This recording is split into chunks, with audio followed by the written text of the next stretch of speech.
Shobha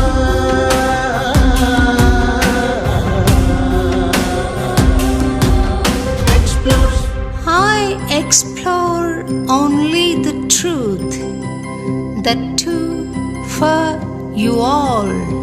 Shobha explores.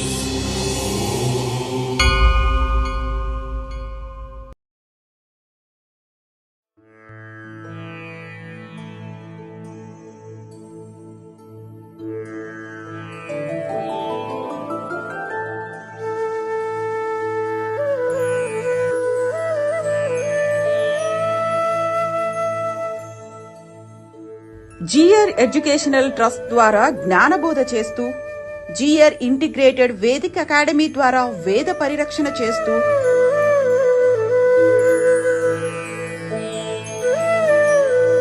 GR institute of medical sciences ద్వారా సామాన్యులకు సైతం వైద్య సదుపాయాల్ని అందిస్తూ, తమ అద్భుత ప్రసంగాల ద్వారా జనులందరికీ ఆధ్యాత్మిక చైతన్యం కలిగిస్తూ, సమానతే వేద సారాంశంగా సమతామూర్తి పేర ముచ్చింతల్లో శ్రీ రామానుజుల బృహద్ విగ్రహాన్ని నెలకొల్పి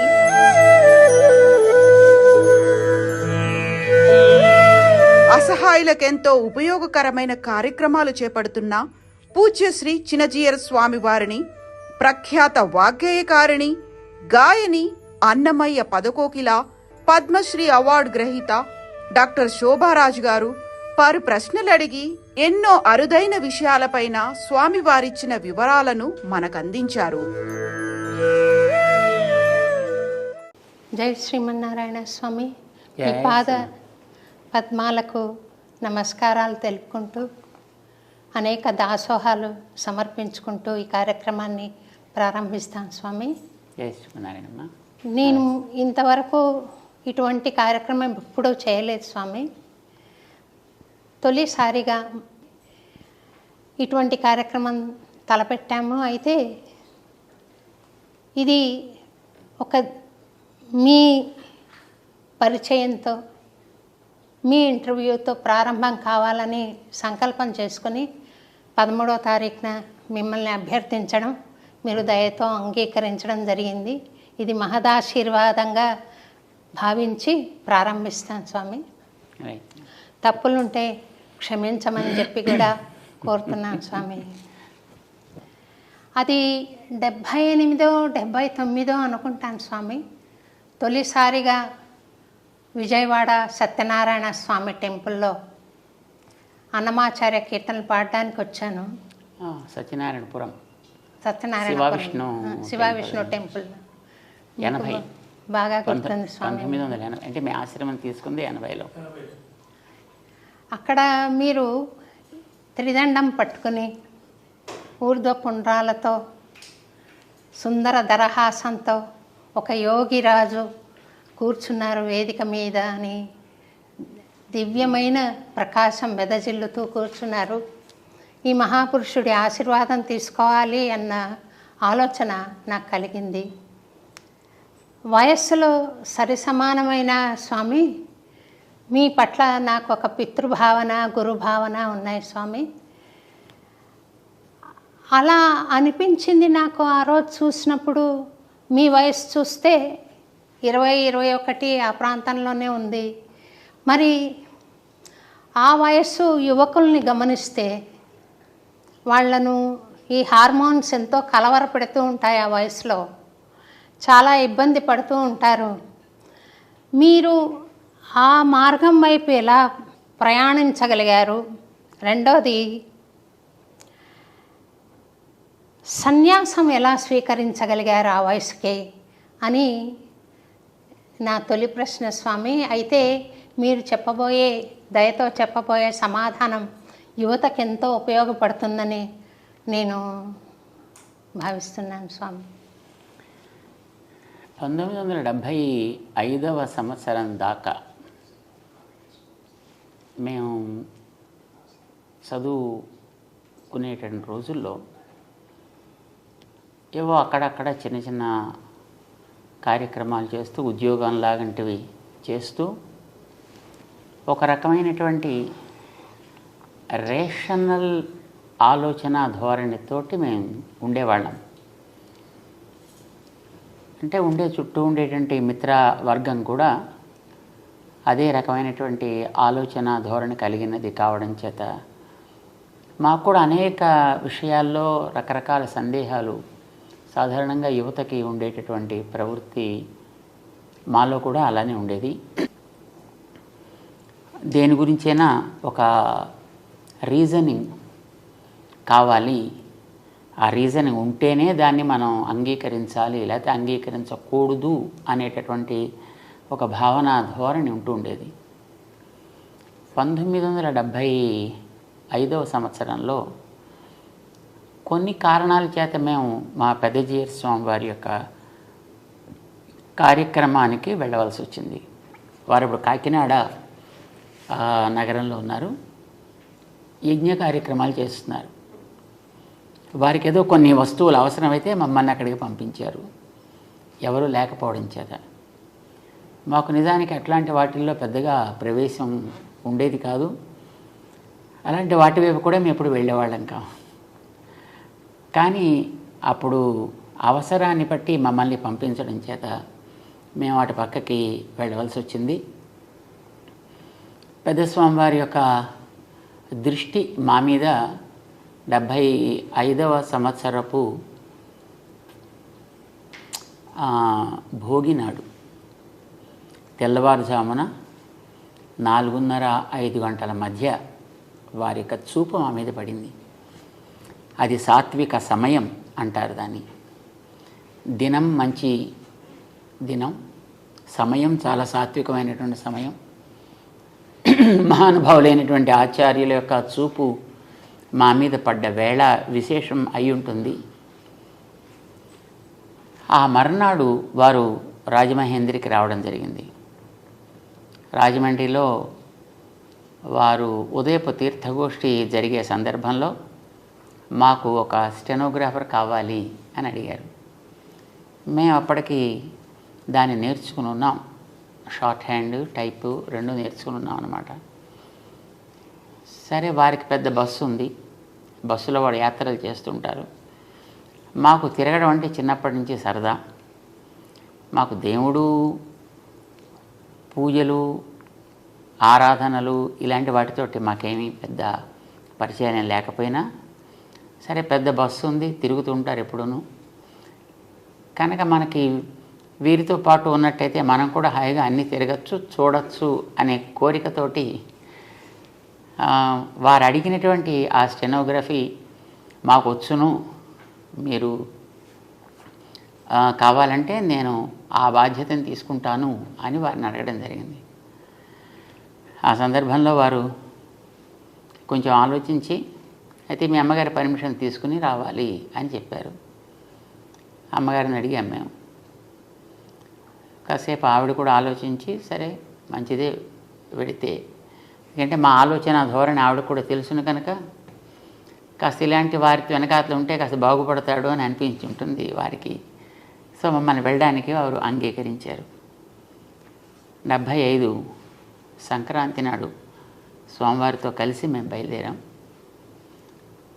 వారు సుమారుగా 2.5 సంవత్సరాల కాలం వారితో పాటు మమ్మల్ని ఉండనిచ్చి, బహుశా అది మాకు ఒక మానసికమైనటువంటి సంస్కారాన్ని ఇవ్వడానికి అయి ఉంటుంది. అది అయిన తర్వాత మా గోపాలాచార్య స్వామి వారిని వారి దగ్గరికి చదువుకోవడానికి పంపించారు ఆశ్రమానికి. మాకు అప్పుడే ఈ వేదాంతపరమైనటువంటి అక్షరాభ్యాసం జరిగింది అక్కడ.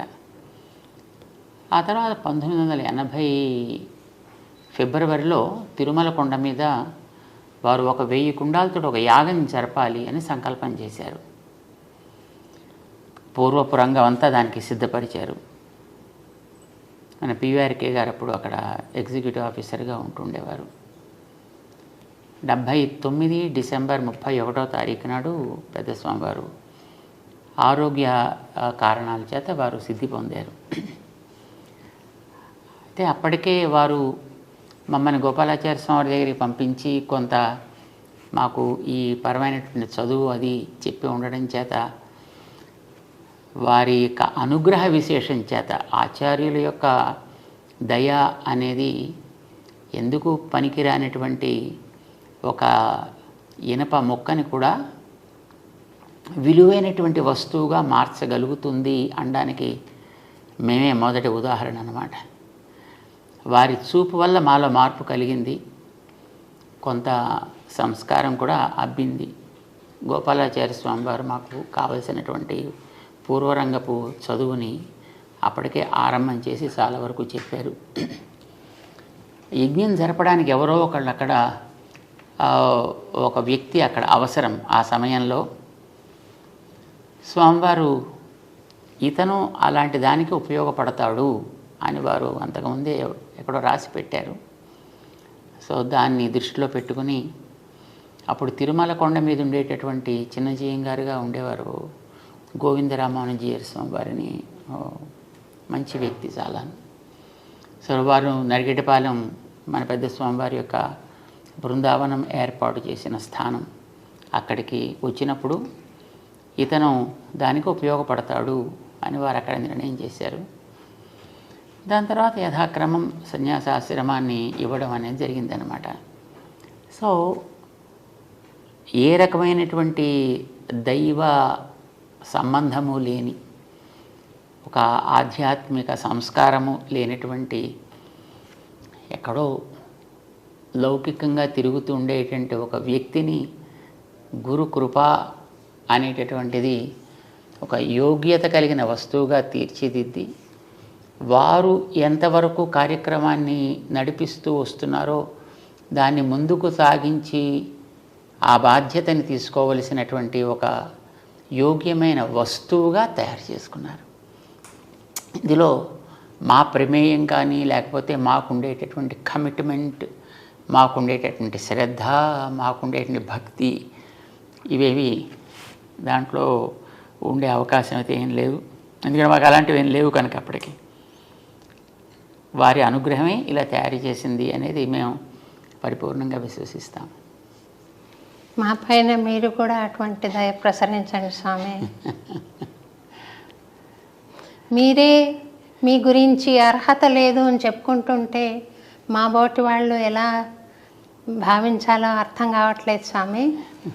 మీరు దయించి మీ కరుణ, మీ దయ అందరిపైన ప్రసరింపజేసి అందరూ పనికి వచ్చే మనుషులుగా తీర్చిదిద్దాలి మీరు అని మనస్ఫూర్తిగా నేను కోరుకుంటున్నాను స్వామి. తర్వాత స్వామి, అమ్మగారు ఆశ్రమంలో నేను చాలాసార్లు అమ్మవారి దర్శనం కూడా చేసుకున్నాను. అమ్మగారిది, అమ్మగారు పాడిన సీడీ మీరు విడుదల చేసిన రోజున నేను ఆ ఆల్బమ్ అందుకునే మహదవకాశం కూడా నాకు లభించింది. అందులో ఒక పాట, పాల బుగ్గల పసిడి వెన్నెల చిన్నారి ఓ నాన్న అనే పాట చాలా చక్కగా ఉంది స్వామి. మీ గురించి అమ్మ పాడిన పాట. ఒక తల్లికి బిడ్డ మీద ఎంతో వాత్సల్యము, ప్రేమ, అనుబంధం ఉంటుంది కదా. ఆమె మిమ్మల్ని చూస్తూ నా కొడుకు ఇలాగా ఒక సన్యాసి అయ్యారు, జగద్గురువు అయ్యారు, కానీ నా బిడ్డడు, నా పాప ఆయన అనే బంధాన్ని ఆమె మీకు వ్యక్తం చేసుకునే సందర్భము లేదు ఇక్కడ. మీరు ప్రపంచానికి చెందినవారు, మీరు ప్రపంచాన్ని ఆశీర్వదించాలి, ప్రపంచాన్ని నడిపించాలి. ఒక తల్లికి కొడుకుగా మీరు ఎక్కువ పాత్ర పోషించడానికి అవకాశం లేదేమో అని నేను అనుకుంటున్నాను. అటువంటప్పుడు ఆ తల్లి మిమ్మల్ని చూస్తూ కూడా ఈయన జగద్గురువు అనుకుంటూ, ఒకవైపు ఒకసారి నా కొడుకు అనుకుంటూ, ఈ ద్వంద్వ భావాలను ఎలా పోషించి ఉంటారు, మీరు దాన్ని గమనించారా అని ఒకసారి అడగాలని అనిపించింది స్వామి. అంటే మాకు మాతృమూర్తిగా వారు చేసినటువంటి త్యాగానికి, వారిలో ఉండేటటువంటి ఒక ఉదాత్తమైనటువంటి భావానికి నాకు ఎప్పుడు కృతజ్ఞత పూర్తిగా నిండి ఉంటుంది. అలా బుక్కెల పసిడి వన్నెల చిన్నారి నీవేనా, ఉడమి పైన పండు వెన్నెల నింపగా వచ్చితివ నాన్న. పాల బుగ్గల పసిడి వన్నెల చిన్నారి నీవేనా, ఉడమి పైన పండు వెన్నెల నింపగా వచ్చితివ నాన్న.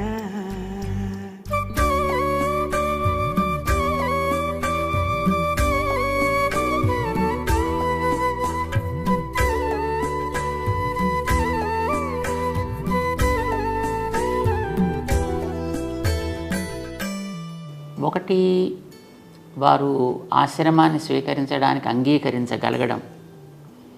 రెండవది, ఆశ్రమం తీసుకున్న తర్వాత ఆయా సందర్భాల్లో ఎప్పుడైనా రావడం చూడటం జరిగినప్పుడు వారి యొక్క ప్రవృత్తి, వారిలో ఉండేటటువంటి ఒక భావ ఉద్వేగం ఎలా ఉండేది అనేది. సో ఇవి రెండు అంశాలు ఇందులో.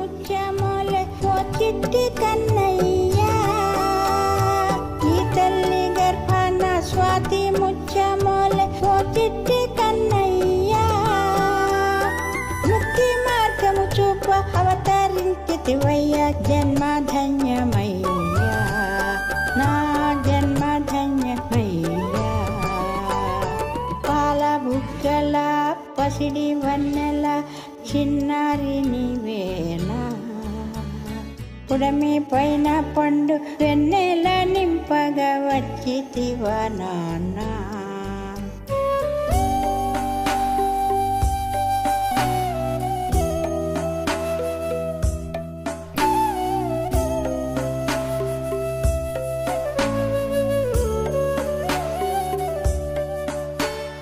మొట్టమొదట పెద్ద జీయర్ స్వామివారు అంటే మాకు ఆశ్రమాన్ని ఇలాగా తీసుకొచ్చినటువంటి మా గురువుగారు.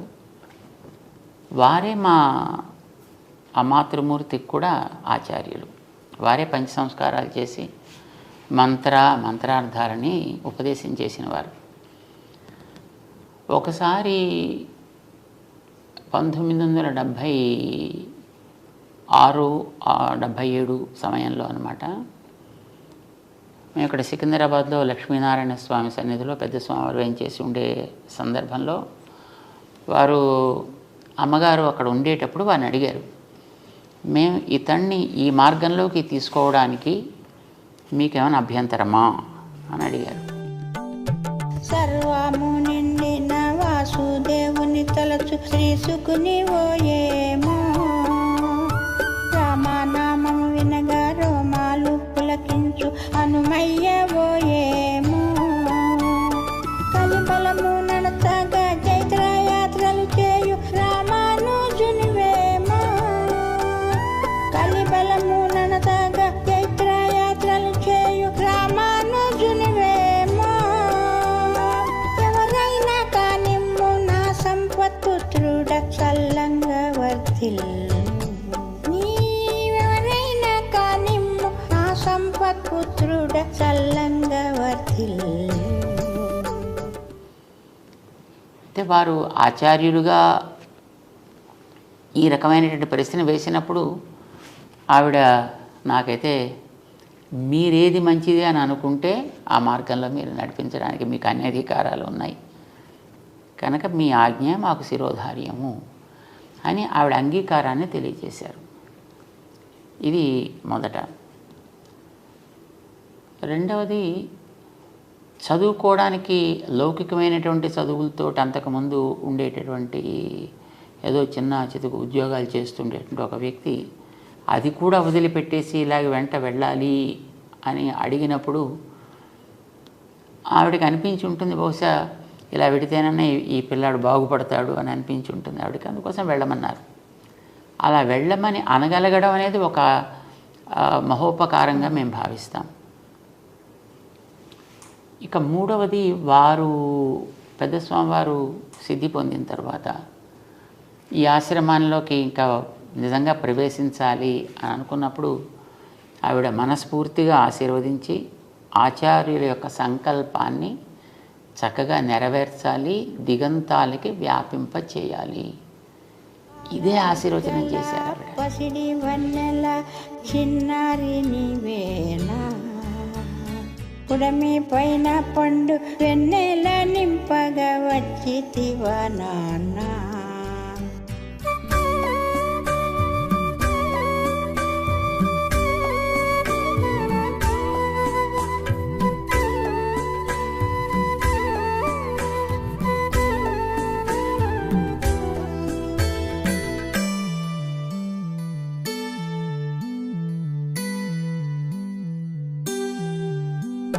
నిద్రాహారాలను నియమించుగాని నిరసించకయ్యా, నీ రూపు నీ చూపు నీ పలుకు నడకాలే నాకు ప్రాణమయ్యా.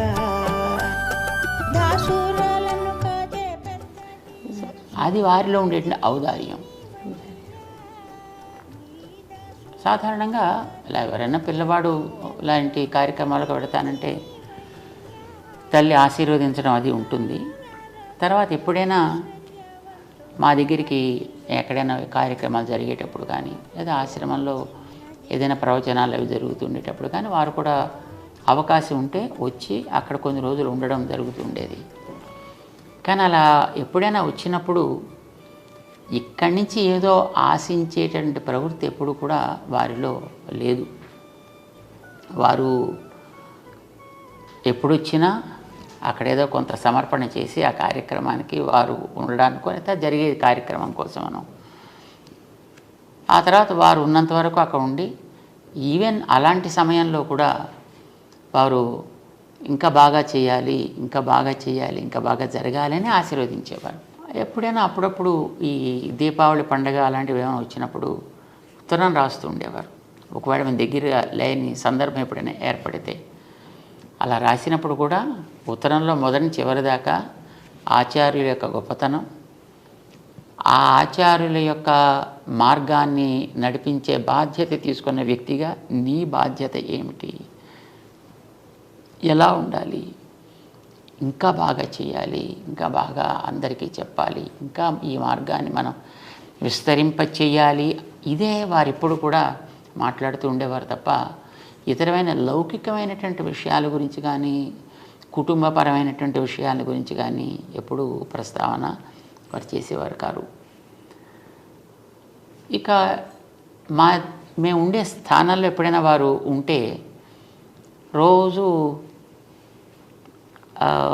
హారతి ఇస్తూ ఉండేవారు. ఆ హారతి ఇచ్చేటప్పుడు కూడా వారికి తను నా పిల్లవాడు అనేటువంటి భావన కంటే కూడా ఆచార్య స్థానంలో ఉన్నటువంటి ఒక వ్యక్తిగానే వారు భావించారు తప్ప తన పిల్లవాడని వారు భావించినట్లుగా ఎప్పుడు కూడా మేము ఫీల్ అవ్వలేదు అలాగా. సో ఇది వారిలో ఉండేటువంటి సంస్కార విశేషం. వారు ఆ రకంగా మాకు ప్రోత్సాహాన్ని జరిగే కార్యక్రమాల్లో ఇంకా బాగా జరపాలి అని ఎప్పుడు ఇస్తుండేవారు. అంచేత మేము కూడా ఎప్పుడు ఏ రకమైనటువంటి ఇతర ఆలోచన చేయాల్సిన అవసరం వారు కలగనివ్వలేదన్నమాట. కూర్చోలేదు స్వామి. అయితే వారి పాటలో మీరు చాలా శ్రమ పడుతున్నారు, సమయానికి ఆహారం కూడా తీసుకునే వీలు లేకుండా శ్రమిస్తున్నారు, తగిన నిద్రపోవట్లేదు అన్న ఒక న్యాచురల్గా ఒక తల్లికి ఎలాంటి భావన వస్తుందో అది వ్యక్తం చేశారు స్వామి.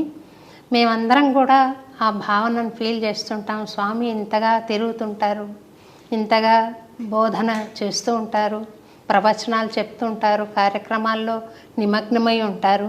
సమయానికి ఇప్పుడే చూసాము, ఇంతసేపు అయ్యాక మీరు ఎప్పుడో ఆహారం తీసుకోవడం అనేది మీ ఆరోగ్యం చాలా ముఖ్యం కదా స్వామి. మీరు క్షేమంగా ఆరోగ్యంగా ఉంటే ఇంకా ఎన్నో ఏళ్ళు మీరు సేవ చేయడానికి వీలవుతుంది అన్న భావన కలుగుతుంది స్వామి. ఆమెకు కూడా ఉందేమో ఆ మాట మీరు కొంచెం గమనించి తల్లిగా వారికి ఆ రకమైనటువంటి భావన ఉండడం అనేది సహజం. ఎవరికైనా ఒక అభిమానం ఉండేటప్పుడు ఆ వ్యక్తి ఎప్పుడు కూడా ఆరోగ్యంగా ఉండాలి, సుఖంగా ఉండాలి అని అనిపిస్తుంది. అయితే వారి యొక్క అభిమానం అనేటటువంటిది మాకు ఒక గొప్ప ధైర్యం. మేము చేయవలసిన కర్తవ్యాలు, మేము చేయవలసిన బాధ్యతలు మాకు ఉంటాయి కనుక దాన్ని మేము ఎప్పుడు కూడా అది కష్టం అని అనుకుంటే అనారోగ్యానికి దారితీస్తుంది, అది ఇష్టం అని అనుకుంటే ఆనందంగా ఉంటుంది. చాలా కరెక్ట్ స్వామి అన్నమాట. ఏదైనా ఇది మనది, మన పని అని అనుకున్నప్పుడు దానికి రాత్రి పగలు, నిద్ర, ఆహారం, ఆకలి అనేవి సెకండరీ అవుతాయి. ఇది మనకేదో ఒక ఉద్యోగం, లేకపోతే ఏదో మనకు ఒక బాధ్యత మన ఎత్తి మీద పడింది, అబ్బా కొండ బరువు మోయాలి అని అనిపిస్తే మాత్రం అందులో ప్రతి క్షణం కూడా అది మనకి మానసికమైనటువంటి ఒక క్లేశాన్ని కలిగిస్తుంది. ఏదైనా నాది ఇది అని అనుకున్నప్పుడు అది బహుశా అది ఎప్పుడు కష్టాన్ని అనిపించదు. అంచేత మేము ఏదైనా పనుల్లో ఉండేటప్పుడు ఒక్కొక్కసారి మాకు రాత్రి 1 గంట 2 అయిపోతూ ఉంటుంది. దాని తర్వాత ఎప్పుడైనా ప్రసాదం తీసుకోవడానికి ఒక్కొక్కసారి సమయం కుదరదు. ఏదో బయటికి వెళ్ళి జనాలతోటి తిరుగుతుంటే ఇంకా అది పూర్తి అయిన తర్వాత తప్ప లోపలికి రావాలి అని అనిపించదు. అక్కడ ఒక 10 మంది జనం ఉంటే ఆ 10 మందిని మనం క్లియర్ చేసేసి వాళ్ళని పంపిస్తే తర్వాత మనం ఏదో మన కార్యక్రమం చూసుకోవచ్చు అని అనిపిస్తుంది. బయట ఒకళ్ళు మన కోసం ఎదురు చూస్తూ కూర్చున్నారు అంటే అది కొంచెం మాకు రెస్ట్లెస్గా అనిపిస్తుంది. సో వీలైనంతవరకు ఎప్పుడు కూడా అలాగే బయట ఉండేవాళ్ళని క్లియర్ చేసేసాకనే తర్వాత మేము మా కార్యక్రమాలకు పెడుతుంటాం. కొంచెం ఆలస్యం అయితే అవుతుంది అనే ఉద్దేశంతో. ఇది సహజంగా ఉండే ప్రేమ కలిగిన వాళ్ళకి అది అయ్యో కష్టం అని అనిపిస్తుంది, అది సహజం. బట్ అది బహుశా మేము అనుకుంటాం అది ఒక రకమైన ఆశీస్సు అని అనుకుంటాం. అయితే స్వామి, ప్రకృతి ధర్మం ఒకటి ఉంటుంది కదా శరీరం మీద. అందుకని మేమేం అనుకుంటున్నాం అంటే మీ భక్తులు, మీ అనుయాయులు మేమంతా ఏమనుకుంటామంటే అర్చక స్వాములు తిరుపతిలో స్వామిని కొలువు అన్న సేవలో ఆశీర్వదిస్తారు. నిత్యైశ్వర్యో భవ అని. మీకు దీర్ఘాయుష్షు కలిగి మీరు నిరంతరము ఈ సేవలో నిమగ్నమై ఆరోగ్యంగా ఆనందంగా ఉండాలి అని మేమంతా కూడా స్వామికి అనేక ప్రార్థనలు చేస్తాం స్వామి. అదే అదే అదే మాకు బలం, అదే మాకు నిజమైన ఆహారం, అదే మాకు నిజమైన సంతోషం కూడా కలిగిస్తూ ఉంటుంది. ఏదైనా మనకి ఇందాక అనుకున్నాం కదా, సంతోషము అని అనుకున్నప్పుడు ఏది మనకి కష్టాన్ని కలిగించదు, ఆరోగ్యంగానే మనకి ఉంచుతుంది. ఇంతకాలం మేము సుమారుగా ఇప్పటికీ 40 సంవత్సరాల పైగా ఈ కార్యక్రమాల్లో మేము తిరుగుతున్నాం, చేస్తున్నాం. ఎప్పుడైనా ఒంట్లో ఏదో జ్వరం లాంటిది ఏదో వచ్చి పడుకోబెట్టేస్తే తప్ప, లేకపోతే మనకి సెలవు అంటూ ఏముండదు. Weekly holidays, fortnightly holidays, annual holidays అనే మనకి ఏముండవు. ఇప్పుడు కూడా ఏదో కార్యక్రమంలో మనం తిరుగుతూ ఉండడమే. మనకి 24/7 కార్యక్రమాలు నడుస్తుంటాయి. మాకు ఒకసారి విజయవాడలో ఉండేటప్పుడు అనుకుంటాను, అందరితోటి మాట్లాడేసి సుమారుగా అప్పటికి రాత్రి 12:30 ఎంతో అయింది. అప్పుడు అందరూ వెళ్ళిపోయారు కదా, ఇంకా మళ్ళీ ఇంకా లోపలికి వెడదాము అని మేము అనుకుంటున్నాం. ఇంతలో అప్పటికి శ్రీశైలం దేవస్థానంలో వేద పండితులుగా ఉండేవారు ఒక ఆయన, విశ్వనాథ అవధాని అని, అధర్వవేద పండితులైన. మాకు చిన్నప్పటి నుంచి మంచి మిత్రులు. మన పెద్ద స్వామివారి కార్యక్రమాల్లో వారు పారాయణ చేస్తూ ఉండేవారు, మేము మిగతా కార్యక్రమాలు మేము చూసుకుంటూ ఉండేవాళ్ళం. సో ఆ రకంగా మాకు చక్కటి మైత్రి ఉంది. వారు అప్పుడు ఎటో యాత్ర చేస్తూ రాత్రి 12:30 తర్వాత వచ్చారు. సరే మేము లోపలికి వెళ్ళాలనుకుంటున్నాం, ఇంతలో ఆయన వచ్చారు. అప్పుడు అక్కడ ఉండేటువంటి వాళ్ళు అయ్యో త్వరగా ఇంకా ఎప్పటికీ ఆలస్యం అయిపోయింది, విశ్రాంతి తీసుకోవాలి అంటే ఆ వచ్చిన ఆయన అన్నారు, స్వాముల వారికి విశ్రాంతి ఏమిటి? స్వాముల వారు మా అలాంటి వాళ్ళ కోసం ఎప్పుడు ఉండాలి కదా, అంచేత వారికి ఇదే విశ్రాంతి అన్నారు వారు. మాకు ఇప్పుడు అట్లానే అనిపిస్తుంది. మాకు నాకు గుర్తుంది స్వామి, 91లో అనుకుంటా సిద్దిపేట వచ్చాం మిమ్మల్ని రవీంద్ర భారతిలో జరిగే అన్నమాచార్య జయంతి ఉత్సవానికి ఆహ్వానించడానికని. మీరు తొలిసారిగా రవీంద్ర భారతి ప్రాంగణంలో పాదం మోపారు. చాలా సంతోషం కలిగింది. ఆ రోజు పిలవడానికి వచ్చిన రోజున రాత్రి నుండి పగలు 4:30 దాకా నేను ప్రశ్నలు అడుగుతున్నాను స్వామి, మీరు జవాబులు చెప్తున్నారు. అరౌండ్ 4:30 మీ శిష్యులు వచ్చి తిరువారాధనకు టైం అయిందంటే అప్పుడు లేచారు. మళ్ళీ కంటిన్యూ అయిపోయింది మీ దినచర్య. అటువంటి అవకాశం మళ్ళీ రాదనుకుంటాను స్వామి. మీ కార్యక్రమాలు చాలా విస్తృతమైపోయాయి. అది ఒక అద్భుతమైన జ్ఞాపకంగా, అనుభూతిగా, ఆశీర్వాదంగా నాకు గుర్తుండిపోయింది స్వామి. మీరు చెబుతుంటే నాకు అది గుర్తొచ్చింది స్వామి. సమయపాలన అంటే ఇది నిద్రకు ఉపకరించే సమయం అని కానీ, ఆహారానికి నియమిత సమయం కానీ మీరు చూసుకోకుండా 10 మంది మేలు కోసం ఈ ప్రవచనాలు చెప్పడం కానీ, కార్యక్రమ నిర్వహణ కానీ, వైదిక కార్యక్రమాలు కానీ చేయడం, ధార్మిక కార్యక్రమాలు చేయడం కానీ జరుగుతుంది. అంటే సాధారణంగా ఈ ఏదో ఉదయం బ్రేక్ఫాస్ట్ ఇన్నింటికి, లంచ్ ఇన్నింటికి, స్నాక్స్ ఇన్నింటికి, డిన్నర్ ఇన్నింటికి, ఎగ్జాక్ట్గా పడక ఇన్నింటికి, లేవటం ఇన్నింటికి అని అలా పెట్టుకుంటారనుకోండి. అలా వెరీ స్ట్రిక్ట్గా పాటించాడు కొందరు ఉంటారు. అలాంటి వాళ్ళకి ఏదో ఒక కారణం నుంచి అది ఎప్పుడైనా ఒకసారి కనుక ఆ సైకిల్ డిస్టర్బ్ అయితే వాళ్ళ హెల్త్ శుభ్రంగా అప్సెట్ అయిపోతుంది. సో అప్పుడు మాలాంటి వాళ్ళకి అనుకోండి, మాకు ఇలాంటి వాటి వల్ల హెల్త్ అప్సెట్ అవ్వడం అనేటటువంటిది ఉండదు. ఎందుకంటే మాకు అన్టైమ్లీయే టైమ్లీ. ఎప్పుడు పడుకోవడం అనేది ఒక్కొక్కసారి మేము 3ంటికి పడుకుంటాం అనుకోండి, మళ్ళీ పొద్దున్న 5ంటికి కార్యక్రమం ఉందంటే మళ్ళీ మేము వెంటనే లేచి మళ్ళీ పరిగెట్టాల్సి వస్తుంది. సో అప్పుడు మరి నిద్ర ఎక్కడ పోతారు? బాడీకి నిద్ర కావాలి కదా. అంటే ఇలా మాట్లాడుతూనే ఒక్కోసారి నిద్రపోతుంటాం, నడుస్తూ నిద్రపోతుంటాం. మీకు ఏదైనా యోగ సూక్ష్మం తెలుసేమో అని నేను అనుకుంటున్నాను స్వామి. మనకంటూ ఏది ఉండదు అని అనుకోవడం యోగ సూక్ష్మం. మనం ఉండేది సమాజం కోసం. సమాజం అనేది దైవ స్వరూపం అని మేము భావిస్తాం.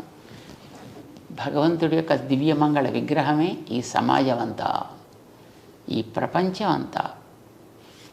మనం దాంట్లో ఉన్నాము అని అంటే మనం భగవంతుడి కోసం ఉన్నామని అర్థం. మనం దాంట్లో పనిచేస్తున్నాం అంటే భగవంతుడి సేవలో ఉన్నాము అని అర్థం. సో అల్టిమేట్లీ ఎప్పుడైనా చేరాల్సింది అక్కడికే కదా.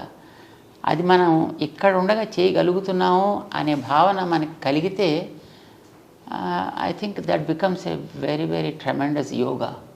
That it self is a great yoga. భగవద్ రామానుజుల వారు విశిష్టాద్వైత సిద్ధాంతాన్ని ప్రపంచించారు కదా స్వామి. ఆ సిద్ధాంతం యువతకు అర్థమయ్యే విధంగా క్లుప్తంగా మనం ఏమైనా చెప్పడానికి మీరు ప్రయత్నం చేస్తారా? యాక్చువల్లీ మేము చెప్పేదంతా అదే. ఇప్పుడు ఈవేళ యువత చేసే పని ఏమిటి? వైజ్ఞానికంగా ముందుకు సాగడం. విజ్ఞానం యొక్క గోల్ ఎలా ఉంది ఇప్పుడు ఈ రోజుల్లో? నీళ్లు కలుషితం అవుతున్నాయి, గాలి కలుషితం అవుతుంది, నేల కలుషితం అవుతుంది, చెట్లు కలుషితం అవుతున్నాయి, జంతువులు కలుషితం అవుతున్నాయి, గాలి కలుషితం అవుతుంది.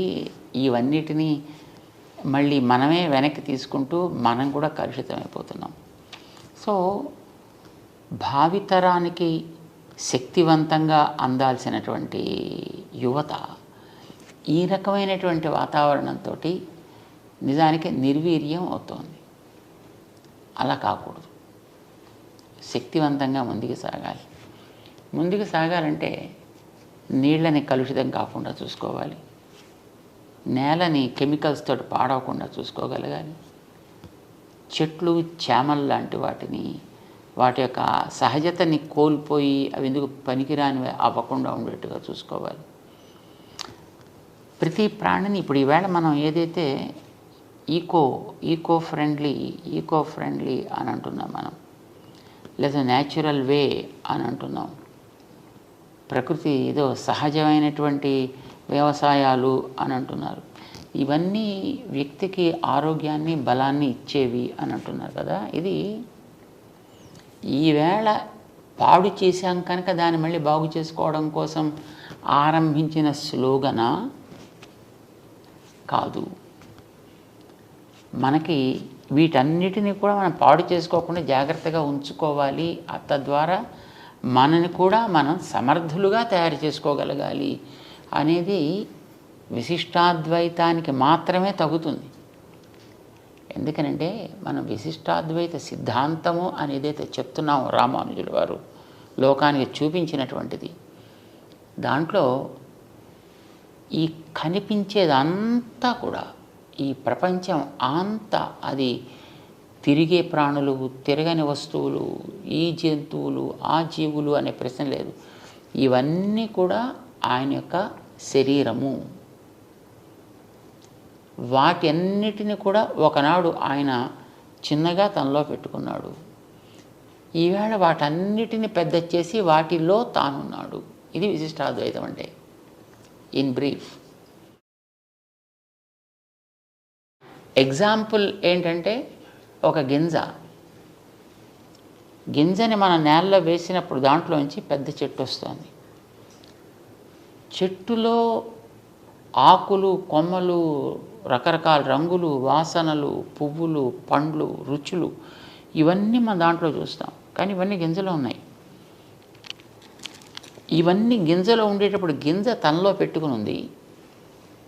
ఇవన్నిటిని తనలోంచి పైకి తీసుకొచ్చిన తర్వాత ఈ గింజ యొక్క సంస్కారంతో అది ప్రతి అణువులోనూ వ్యాపించి ఉంది. అది ఆకుల్లో ఉంది, చిగుళ్ళల్లో ఉంది, బ్యార్కులో ఉంది, రూట్స్లో ఉంది, అన్నిట్లో కూడా మళ్ళీ ఆ గింజ లక్షణాలు దాంట్లో వ్యాపించి ఉన్నాయి. మరి అంత విస్తరించింది ఇంత గింజలో మొట్టమొదట మనకు కనిపించకుండా ఉంది. ఆ కనిపించకుండా ఉండేది ఇప్పుడు కనిపించే దశలోకి వచ్చింది. చెట్లో మనమైతే దీన్ని ఎగ్జాంపుల్గా తీసుకున్నప్పుడు అందులో మళ్ళీ తయారైన ప్రతి గింజలోకి ఈ గింజ యొక్క సంస్కారాలు దాంట్లోకి వెళ్ళి అందులోంచి మళ్ళీ ఇంకొక కొన్ని లక్షల గింజలను తీసుకురాగలిగే శక్తి కలిగి ఉంటుంది. ఎగ్జాంపుల్ కోసం అని దీన్ని చెప్పుకుంటున్నాం. But not 100% this becomes reality for the analogy. ఎందుకనంటే మనకి గింజ మొక్కను తీసుకొచ్చాక అది వెళ్ళిపోతుంది. కానీ ఈ ప్రపంచానికి అంతటికీ గింజ దైవం, భగవంతుడు. తనలోంచి ఇవి పైకి తెస్తాడు. పైకి తెచ్చిన తర్వాత వాటి లోపల మళ్ళీ తన శక్తితోటి ఉండి నిలబెడతాడు. మళ్ళీ వెనక్కి తీసుకుంటూ ఉంటాడు. ఇలా తానే వీటన్నిటిలోనూ ఉన్నాడు అనుకున్నప్పుడు నువ్వు నీళ్ళని నీళ్లుగా చూడకు, నీళ్ళని దైవం యొక్క అంశగా చూడు. నేలని నేలగా చూడకు, దైవపు అంశగా చూడు. జంతువుని జంతువుగా చూడకు, దైవపు అంశగా చూడు. నిన్ను కూడా నువ్వేదో మనిషివి అని అనుకోకయా, దైవం యొక్క అంశగా నిన్ను భావన చేసుకో. సో ఈ భావన నీలో కలిగితే మన చుట్టూ ఉండేటువంటి దేన్ని మనం నాశనం చెయ్యం. అన్నిటిని జాగ్రత్తగా చూసుకోవాలని అనిపిస్తుంది, అన్నిటినీ ప్రేమించాలని అనిపిస్తుంది, దేన్ని ద్వేషించాలనిపించదు. ఎక్కడ లోపం ఉన్నా సరి చెయ్యాలనిపిస్తుంది. మంచిగా ఉండేదాన్ని చూస్తే ఈర్ష్య కలగదు, ఆనందం కలుగుతుంది. ఇప్పుడు యువతకు కావాల్సింది అది కదా. యువత నేను, నాది, నా కోసం ఇలా పెరుగుతోంది. ఇప్పుడు విజ్ఞానం పెరుగుతున్న మాట వాస్తవం. కానీ ఈ విజ్ఞానానికి పంచుకోవడం అనేటటువంటిది పోయింది. సెల్ఫ్ సెంట్రిజం పెరిగిపోతుంది, విచ్ ఈజ్ రియలీ హార్మ్ఫుల్. నేను బాగుపడాలంతే. నేను బాగుపడడం కోసం అవసరమైతే ఎంత వినాశానికైనా నేను సిద్ధం, చివరికి ఆత్మాహుతికైనా సిద్ధం అనే స్థితిలోకి వెళ్ళిపోతుంది. సో ఒక రకంగా దైవాన్ని కలపకుండా సాగించేటటువంటి విజ్ఞాన వికాసం తీవ్రవాదానికి, వినాశానికి దారితీస్తోంది. అలా తీయకుండా ఉండాలి అని అంటే దైవాన్ని దానికి తోడు చేసుకోగలిగితే అక్కడ వ్యక్తిలో వినయం కలుగుతుంది, ఒక మమత పెరుగుతుంది. సో కావలసింది ఇది విశిష్టాద్వైతం చెప్పేది. దానికి మన బాడీనే మన ఎగ్జాంపుల్గా చెప్తాము ఎప్పుడు. ఇప్పుడు మన శరీరంలో ఎన్నో అవయవాలు ఉన్నాయి. ఒక్కొక్క దానికి పని వేరు, ఒక్కొక్కటి ఉండే స్థానం వేరు. కానీ నేను అన్నిటినీ ప్రేమిస్తాను. అన్నీ నా బాగు కోసం, నా ఆనందం కోసం పనిచేస్తాయి. అలా చేస్తుంటేనే నేను ఆరోగ్యంగా ఉంటా, అవి ఆరోగ్యంగా ఉంటాయి. ఒకవేళ అది నా కోసం పని చేయకపోతే దాన్ని డాక్టర్ గారి దగ్గరికి వెళ్ళి యాంపిటేట్ చేయడం లాంటిది ఏదో చేస్తాను దాన్ని. ఇది ఒక రైట్ ఎనాలజీగా మనం తీసుకోగలిగితే మనం అందరం కూడా all of us are different parts of that universal power. దేవుడు అని మనం పేరు పెట్టి పిలుస్తున్నాం దానికి. వేదాలు చెప్పే కనుక దాని నారాయణ అని మనం అంటాం. మనం అంతా కూడా దాంట్లో భాగాలు. చెట్లు, నీళ్లు, నిప్పులు, గాలి, జంతువులు అన్నీ దాంట్లో భాగాలే. కనుక దేన్ని కూడా మనం అనాదరించడానికి వీల్లేదు, దేన్ని కూడా అబ్యూస్ చేయడానికి వీల్లేదు. ప్రతిదాన్ని జాగ్రత్తగా చూసుకోవాలి, ఒకదానితో ఒకటి తోడుపడగలిగేటట్లుగా ఉండాలి అనేది విశిష్టాద్వైతపు సారాంశం. అంచేత మనకి కనిపించే ఇదంతా వేరు, నేను వేరు కాదు, అది కూడా నాతో ఒక భాగం, నేను కూడా దాంట్లో ఒక భాగాన్ని. ఇది మన యువతలో కనుక కలగలిగితే ఐ థింక్ సెల్ఫ్ డిసిప్లిన్ ఒకటి ఏర్పడుతుంది వ్యక్తుల్లో. రెండవది ఏ టెండర్నెస్ ఇన్ ద హార్ట్, హృదయ స్పంది అవ్వగలిగేటువంటి భావనాధార బయలుదేరుతుంది. ఇది సాగాలి. ఇది ఎంతెంత సాగితే ఆ ప్రవాహం కింద ఉండే అంతరాలన్నీ కూడా కవర్ అయిపోతాయి. ఇప్పుడు నీటి ప్రవాహం పెరిగితే నేల మీద ఉండే హెచ్చుతగ్గులన్నీ కూడా కనిపించకుండా పోయినట్టుగా వ్యక్తిలో ఉండేటటువంటి ఈ దైవీ భావన యొక్క ప్రవాహం ఎంత పెరిగితే ఈవేళ మన సమాజంలో జాతులు, కులాలు, మతాలు పేర్లతో కలిగే అంతరాలన్నీ నశిస్తే నిజంగా అప్పుడు ఎంత అద్భుతమైనటువంటి సమాజాన్ని మనం తయారు చేసుకోవచ్చు. ఇలా తయారు కావడానికి విశిష్టాద్వైతం ఒకటే మనకి దారి చూపించగలిగేది. దీన్నే మనం అర్థం చేసుకోవడమే ప్రయత్నం చేయాలి. యువతకి దీన్ని అందుకోగలిగేటువంటి రుచి కలిగించాలి. ఈ రుచి, దీనికి సైంటిఫిక్ ప్రాసెస్ ఉందా లేదా అనేటటువంటిది ఒక జనరల్ ఆలోచన. సో మేమంటాం, ఇప్పుడు టెంకలోంచి చెట్టు వస్తుంది, నీకు సైన్స్ ఎందుకు, దానికి ఎవరికి కావాలి, దానికి ఫిలాసఫీ ఎందుకు, దానికి తీసుకెళ్ళి టెంక నేల బారిస్తే కొన్ని రోజుల తర్వాత ఆటోమేటిక్గా దాంట్లోంచే మొలక వస్తుంది. సో ఈ సిద్ధాంతాలని మనం ఏదో ఒక రకంగా చదువు ద్వారా కావచ్చు, లేదు వాడికి వినగలిగేటటువంటి ఏదో ఒక మార్గం ద్వారా వాళ్ళ చెవుల్లో కనుక మనం దీన్ని వేయగలిగితే ఇది క్రమంగా ఒకనాటికి అది మొలకెత్తి మహామానై పెరగచ్చు. చాలా బాగుంది స్వామి. ఆ మంచి రోజు వస్తుందని ఎదురు చూద్దాం స్వామి. తప్పకుండా రావాలి కదా, అది రావాలి. నేను ఒకసారి నాకు రాఖీ తమ్ముడు అక్కడ ఉన్నాడు స్వామి. వాడి పెళ్లి చూపులకు వెళ్ళాను. ఆ అమ్మాయిని తీసుకొచ్చారు. వాళ్ళ ఇంట్లో ఒక అరలో ఎర్ర మూట, ఒక పెద్ద మూట ఉందన్నమాట. నాకు దాని మీద ఆశ్చర్యం కలిగింది. ఏమిటి పూజా మందిరంలో ఆ మూట అని అడిగాను. అది భగవద్గీత అండి అన్నది. చదువుతావా నువ్వు అని అడిగితే లేదు పూజ చేస్తాము అన్నది. అలాంటి యువత మనకున్నారు స్వామి. అది పూజకు యోగ్యమే అనుకుంటారు, కానీ అది అర్థం చేసుకుని ఏంటి అందులో ఉంది అని ఆలోచన చేసే యువత లేదు కదా. మరి ఇటువంటి తత్వాన్ని మనం వాళ్ళకు చెప్పాలి అని అంటే మీరు స్టెప్ 1, స్టెప్ 2, స్టెప్ 3, స్టెప్ 4 అలా ఏదైనా ఒక చిన్న సాధన యువతకి ఈ సందర్భంగా మీరు ఒకసారి దయచేయగలుగుతారా? దయచేసి చెప్పండి. మీరు ఇచ్చిన ఆ దృష్టాంతంలో పూజా మందిరంలో ఎర్రటి మూట ఒకటి, ఇంకా అది మనకి తెలిసినా అదేమిటో తెలియకపోయినా దాన్ని బయట పారేయకుండా అట్టే పెట్టని సంతోషించాలి మనం. కరెక్టే స్వామి. వస్తువు అంటూ అక్కడ ఉంటే ఇవాళ కాకపోతే రేపటికైనా దాన్ని వాడుకోగలిగేటువంటి అవసరం తప్పకుండా వస్తుంది. సాధారణంగా అనుకున్న పనులు అనుకున్నట్టుగా సాగుతూ ఉన్నంత వరకు ఎవ్వడికీ కూడా దైవాన్ని గురించి ఆలోచించాల్సినటువంటి సన్నివేశం ఎదురవ్వదు. ఎప్పుడైనా జీవితంలో ఎదురు దెబ్బ తగిలినప్పుడే ఆలోచన ప్రారంభమవుతుంది. నేను ఏమిటి, ఎందుకు నాకు ఇలా ఎదురు దెబ్బ తగిలింది, నాకు అన్ని సౌకర్యాలు ఉన్నాయి, అన్ని వసతులు ఉన్నాయి, అన్ని వనరులు ఉన్నాయి, అన్నిటిని వాడుకోగలిగే శక్తి నాలో ఉంది, అయినా ఎందుకు ఇది ఫెయిల్ అయింది? ఈ ఆలోచన మనిషిలో వచ్చినప్పుడే జిజ్ఞాస అంటాం కదా, ఇది కలిగినప్పుడే నిజంగా మనిషికి మనం అర్థం కావాల్సిందేదో ఇవ్వగలుగుతాం. అది కలగనంత వరకు మనం ఏమి ఇచ్చినా వాడు అంటూ ఇలా ఏదో పక్కన మొహం పెడుతూ చూస్తుంటాడు తప్ప మనకేసి అది అందుకునేటువంటి ప్రయత్నాన్ని అతను కనిపించనివ్వడు. సో వ్యక్తుల్లో కనీసం ఇలాంటి మన ప్రాచీన గ్రంథాలనో మరొకదాన్నో కంటికి కనిపించకుండా చేసేద్దాం అని అనుకోకుండా కనీసం ఇంట్లో అట్టే పెట్టుకుందాం అని అనిపించిన that it self is the first step they have achieved, we can say. వాళ్ళు సగం దాంట్లో వచ్చేసినట్టే. ఇక రెండవది, అందులో ఏముందో కంటెంట్లోకి వెళ్ళాలి అని అంటే it should be given in there language.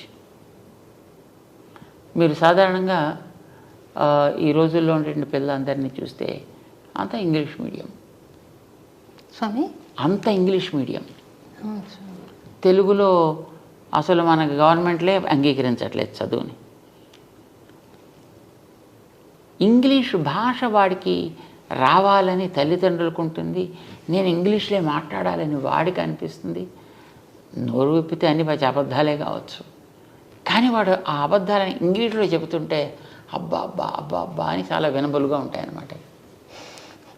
So ఇంగ్లీష్లో అందుకుంటే వాడికి అదేదో నేను గొప్ప పని చేస్తున్నాను అని అనిపిస్తుంది.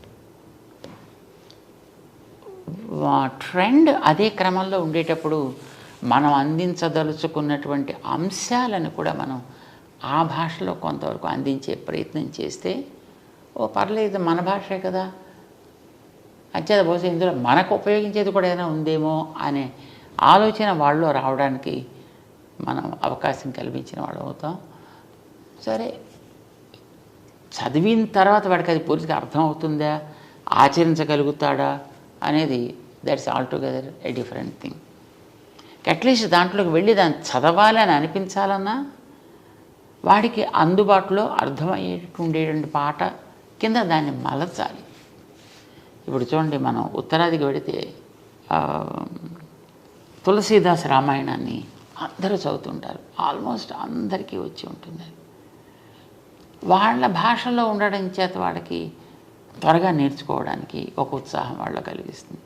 వాళ్ళకి అర్థమయ్యే భాషలోకి వస్తే బాగుంటుందని అనిపిస్తుంది. అలా ఉంటే చదువుతాడా లేకపోతే ఇంకో భాషలోనే చదవకూడదా అనేది ప్రశ్న కాదు. జనరల్గా అనిపించేటువంటి పద్ధతి నా భాషలో అర్థం కావాలి. మరి పిల్లలంతా ఇంగ్లీష్ మీడియంలో ఉండేటప్పుడు మీ గ్రంథాలు మీరు తెలుగులో ఇస్తారంటారు అనుకోండి, దాని రీచ్ ఉండదన్నమాట. ఇది మనకి నిజానికి ఉత్సాహం జనాల్లో కలిగించాలంటే ఆ వాతావరణాన్ని మనం క్రియేట్ చేసి దాన్ని చక్కగా పొద్దున్నే రోజు శుద్ధి మనమే దాన్ని ఎలా చేసుకోవాలో చెప్పి,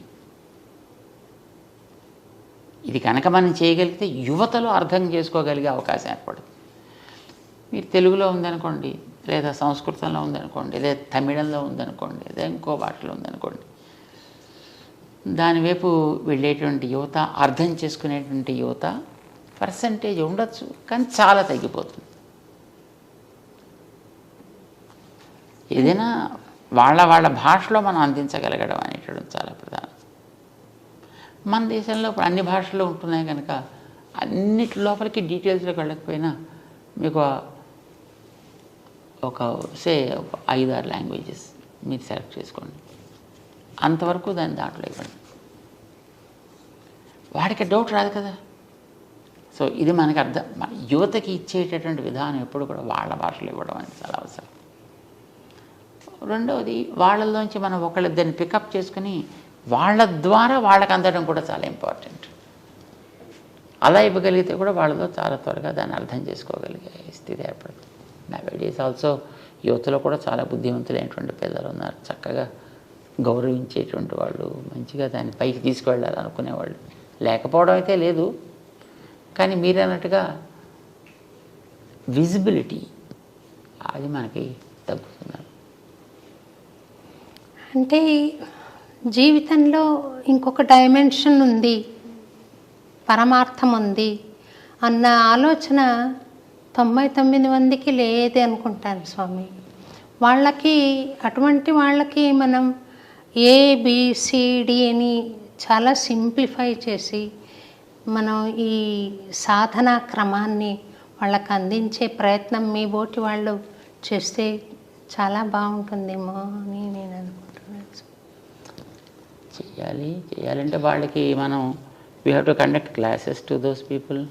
పిల్లలకి మనకి ఎప్పుడెప్పుడు వాళ్ళకి లాంగ్ వీకెండ్స్ దొరుకుతాయో లేదా హాలిడేస్ ఉంటాయో అలాంటి టైముల్లో వాళ్ళకి మనం ఇలాంటి వాటిని మనం కండక్ట్ చేయగలిగితే డెఫినెట్లీ వాళ్ళలో మార్పు వస్తుంది. ఇప్పుడు మన వాళ్ళు సమ్మర్ క్యాంప్స్ కండక్ట్ చేస్తుంటారు. ఆ క్యాంప్స్లో కొంతమంది పాల్గొంటుంటారు డిఫరెంట్ ఏరియాస్లో. క్యాంప్ అయిన తర్వాత వాళ్ళ ప్రవర్తనలో చాలా రకాల మంచి మార్పులు వస్తాయి. సో కండక్ట్ చేయడం ఈజ్ ఆల్వేస్ అడ్వైజ్డ్. మీరు ఒకసారి దసరా నవరాత్రుల్లో దుర్గాష్టమి రోజు అన్నమయపురం దయచేశారు స్వామి మా ఆహ్వానం మీద. ధైర్య అవార్డు ఇవ్వడానికి వచ్చారు మీరు. అప్పుడు దుర్గామాతని మీరు మా మేనత్త గారు ఆవిడ అని అన్నారు. చాలా సంతోషంగా, ఒక చమత్కారంగా మాకు బాగా, అందరికీ బాగా అనిపించింది స్వామి. వారు మేనత్త అని మీరు అంటుంటే, అంతలా ఆత్మీయ భావన ఎక్స్ప్రెస్ చేస్తుంటే, నేను చరిత్రను ఒకసారి పరిశీలిస్తే కులోత్తుంగ చోళుడు మన గోవిందరాజస్వామి విగ్రహాన్ని సముద్రం పాలు చేయడం కానీ, ఇలా పాల్కురికి సోమనాథుడు విష్ణు సహస్రనామాల్లో అధోక్షజ అన్న నామాన్ని వక్రంగా వ్యాఖ్యానించడం కానీ బాధ కలిగిస్తాయి. ఇది ఏమైనా మనం విష్ణుమూర్తిని స్మరించడం ఒక పార్టీ లాగా అవుతుందా స్వామి? శివుడు కూడా సమానమేనా, లేకపోతే విష్ణువు ఎందుకు అలాగా తోసేశారు వాళ్ళు? ఈ శైవులు అలా చేయడం కానీ, అలాగే ఒక అపోహ ఉంది స్వామి. భగవద్ రామానుజుల వారు చాలా శైవ క్షేత్రాలను వైష్ణవ క్షేత్రాలుగా మార్చారు అన్న అపోహ ఉంది. ఈ ఇంటర్వ్యూ ద్వారా, మీ ద్వారా వాటిని ఆ అపోహ తొలగించాలి అనే ప్రయత్నంలో ఈ ప్రశ్నను అడుగుతున్నాను స్వామి. నేను రామానుజుల వారు వైష్ణవాలయాలుగా శైవాలయాల్ని మార్చడము అనేటటువంటిది చరిత్రకి దూరమైనటువంటి అంశం. ఎప్పుడు ఎక్కడ దేన్ని అలాగ మార్చినటువంటి సన్నివేశాలు మన చరిత్రలో లేవు. ఇప్పుడు ఇంకా అందులోకి మార్చుకున్న ఉన్నాయి. ఇప్పుడు కులోత్తుంగ చోళుడి యొక్క సన్నివేశమే చూసినట్టయితే అది ఒక అద్భుతమైనటువంటి వైష్ణవ క్షేత్రం. దాన్ని అతను కేవలం శివాలయం కింద దాన్ని కన్వర్ట్ చేయడం జరిగింది. అయితే ఆ చేయడం అనేటటువంటిది వైష్ణవ సంప్రదాయం మీదో శైవ సంప్రదాయం మీదో అవగాహన ఉండి కానీ, దాని మీద భక్తి ఉండి కానీ చేసినటువంటి వ్యక్తి కాడతనం. కేవలం రాజకీయ లబ్ధి కోసం చేసినటువంటి పని అది. అతను కేవలం తనకి రాజకీయంగా ఆనాడు కలగాల్సిన ఒక గుర్తింపుని తెచ్చుకోవడం కోసం చేసినటువంటి పని అది. అనవసరంగా వీళ్ళ మధ్య తను చిచ్చు రేకెత్తించి దాని ఫలితం పొందాలి అని అనుకున్నాడు ఆయన. దానికోసం ఆయన వాడుకున్నాడు చిదంబర క్షేత్రాన్ని. నిజానికి చిదంబర క్షేత్రం అతి ఉత్తమమైనటువంటి వైష్ణవ క్షేత్రం. దానికి చరిత్ర చెప్తోంది. దాన్ని పార్వతికి శివుడికి ఒకనాడు సహజంగా అప్పుడప్పుడు ఏదో చిన్న చిన్న మాట వస్తుంటాయి కనుక ఇద్దరు కూడా మంచి నాట్యంలో అద్భుతమైనటువంటి ప్రవేశం కలిగిన వారు కనుక ఇందులో ఎవరు ఎక్కువ అద్భుతంగా చేయగలరు, నువ్వా నేనా అనే పోటీ ఏర్పడ్డప్పుడు మన నిర్ణయం చేసే వ్యక్తులు ఎవరో కావాలి కదా. అంచేత విష్ణువు నిర్ణయం చేస్తాడు. ఎందుకంటే ఆయన నాట్య శాస్త్రానికి ఆది గురువు విష్ణువు. మధుకైటబులతోటి చేసిన యుద్ధంలో కానీ, కాళీయుడి మీద చేసినటువంటి నృత్యంలో కానీ ఆయన నాట్య పండితుడైన ఆరంభకుడు ఆయన నాట్య శాస్త్రానికి. అందుచేత ఆయన్ని మనం జడ్జిగా పెట్టుకుందాము అని అనుకున్నారు. సరే వెళ్ళారు, అందరూ వెళ్ళి విష్ణు దగ్గర ప్రార్థన చేశారు. చేస్తే తప్పకుండా నేను వస్తా. అయితే దానికి ఇలాంటి సన్నివేశంతో ఒక స్థానాన్ని, ఒక మండపాన్ని, సభా మండపాన్ని, దానికి చిదంబరానికి సభా మండపం అని పేరు. దానికి ఒక సభా మండపాన్ని ఏర్పాటు చేయండి. ఒక కనక సభ అంటారు దాన్ని. ఒక బంగారుమయమైనటువంటి సభా మండపాన్ని ఏర్పాటు చేయమని చెప్పాడు ఆయన. ఏర్పాటు చేశారు. ఇప్పుడు ఈవేళ మనం చూసేటువంటి ఆ సన్నివేశం అంతా అప్పుడు ఆయన ఆజ్ఞ ప్రకారం వాడు చేసినటువంటి ఏర్పాటు. దాంట్లో ఈయన నేను పబళించి ఉంటాను, మీరు చేస్తూ ఉండండి, దాంట్లో నిర్ణయం చేస్తా అన్నాడు ఆయన. సభని నిర్మాణం చేసిన తర్వాత విష్ణువు అక్కడికి వచ్చి అక్కడ ఉంటే అప్పుడు పార్వతీ శివులు ఇద్దరు కూడా, పరమేశ్వరులు ఇద్దరు కూడా నాట్యం చేయడం ప్రారంభం చేశారు. ఎంతకాలం చేశారనేది మనకు తెలియదు ఇదమిత్తంగా, కానీ చాలా కాలం జరిగింది. ఇందులో ఎవరు కూడా తీసిపోయినటువంటి వ్యక్తిత్వం కలిగిన వాళ్ళే పోటీగా చేస్తున్నారు. పార్వతికి అంత పోటీ వచ్చేసింది, ఆవిడకి పరమశివుడికి అంత పోటీ వచ్చింది. ఇద్దరు కూడా నన్ను మించిన వాళ్ళు లేరంటే నన్ను మించిన వాళ్ళు లేడు అని అనుకుంటూ బ్రహ్మాండం చేసేస్తున్నారు. కానీ అప్పటికీ పార్వతీదేవి గెలవదు, పరమశివుడు గెలవట్లేదు. కానీ ఇది ఎక్కడో ఒక చోట ముడి పెట్టాలి కదా. ఇప్పుడు ఎలా ఉంటుందంటే నాట్య పోటీ అంటే, ఇప్పుడు మీరు చూడండి, ఈ జుగళబందీ చేసేటువంటి వాళ్ళు ఒకటి చేస్తారు ఒక ఇన్స్ట్రుమెంట్ మీద, ఇంకో ఇన్స్ట్రుమెంట్ మీద వాళ్ళు అదే దాన్ని మళ్ళీ ఆ రాగాన్ని ఆలపించాలి. సో ఇలాగ ఉంటాయి. సో ఈయన ఒకటి నృత్య భంగిమ ఈయన ఒకటి చేసి చూపించాలి, అది వాళ్ళు చేయాలి. వాళ్ళు ఒకటి చేసి చూపిస్తారు, ఈయన చేయాలి. ఇలా సాగుతుంది అది ఎప్పటి నుంచో. కానీ ఎప్పటికీ దీనికి ముగింపు. అంచేత పడుకున్నటువంటి శ్రీ మహావిష్ణువు పరమశివుడికి సైగ చేసి చూపించాడు ఆయన. ఆపమని కాదు, ఇలా ఒక పాస్చర్, పాదాన్ని పైకెత్తి పెట్టే పాస్చర్ని ఆయన చూపించాడు. ఇలా పెట్టవా. ఆవిడ తనకుండేటువంటి సహజమైనటువంటి స్థితిని బట్టి అట్లాగా ఆ ముద్ర వేయడానికి ఆవిడ సంకోచించింది. శివుడు గెలిచాడు అని డిక్లేర్ చేశారు. ఆ సందర్భంలో నిజానికి అది దేవతల ప్రార్థనతోటి విష్ణు పాపం శివుడిని గెలిపించాల్సి వచ్చింది ఆ భంగిమ చూపించి. సరే, ఆ తర్వాత కృతజ్ఞతతోటి పార్వతీ పరమేశ్వరులు ఇద్దరు కూడా అక్కడే ఉండిపోయారు. శ్రీ మహావిష్ణువుని ఆయన పాదాల దగ్గర సేవించుకుంటూ. ఇది ఆ క్షేత్రపు చరిత్ర. చిదంబరం ఇందాక మీరు చెప్పాను చూడండి, ఆ కులోత్తుంగ చోళుడు ఉన్నాడే, అసలు అతను చోళ వంశానికి చెందినవాడు కాడు. స్వామి, అతను ఎక్కడి నుంచి వచ్చినవాడు? అతను రాజరాజ నరేంద్రుడి యొక్క పరివారంలో ఉండేటువంటి ఒక వ్యక్తి. అతను దక్షిణానికి వచ్చి అక్కడ ఉండేటటువంటి చోళ వంశపు ఆవేల్టి రాజుని అది హతమార్చి దాన్ని తన కైవసం చేసుకున్నాడు. ఆయన చోళుడే కాదు అసలు, కానీ దాంట్లో చాలా గొప్పవాడు అనేటటువంటి పేరు, టైటిల్ అతనికి వచ్చేట్టుగా ఇక్కడ ఉండేటువంటి అర్చకులకి ప్రేరణ కలిగించి వాళ్ళకి ఏం చెప్పాడు ఆయన అక్కడ చేసే ఆరాధకులకి, మనం ఆరాధన చేసేటటువంటి శివుడు విష్ణువు పాదాల దగ్గర ఉండడం ఏమిటి, అంచేత అలా ఉండడానికి వీల్లేదు, దాన్ని తీయాలి. ఇప్పుడు జనాలకి ఏముంటుంటుంది, ఏదో ఒక రకంగా నడిపిస్తే, ఏ రకంగా నడిపిస్తే ఆ రకంగా వాళ్ళు నడుస్తారు. ఇలాగ వాళ్ళని నడిపించి వాళ్ళకి ఒక ద్వేషాన్ని రగిలించి అది ఉండడానికి వీల్లేదు అని అనిపించి వాళ్ళ చేత తను ఆ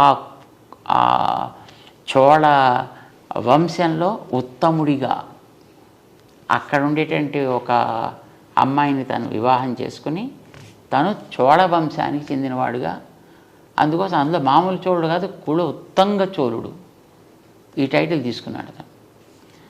అందుకోసం మన పెద్దవాళ్ళు ఎప్పుడు కూడా అతని పేరు కూడా చెప్పడానికి ఒప్పుకోరు. అవ్యపదేశ్యుడు అంటారు అతను. ఎవరు స్వామి? అవ్యపదేశ్యుడు. అవ్యపదేశ్యుడు. వ్యపదేశ్యుడు అంటే చెప్పదగిన వ్యక్తి అని, అవ్యపదేశ్యుడు అంటే అతని పేరు కూడా ఉచ్చరించడానికి అనర్హుడు అని.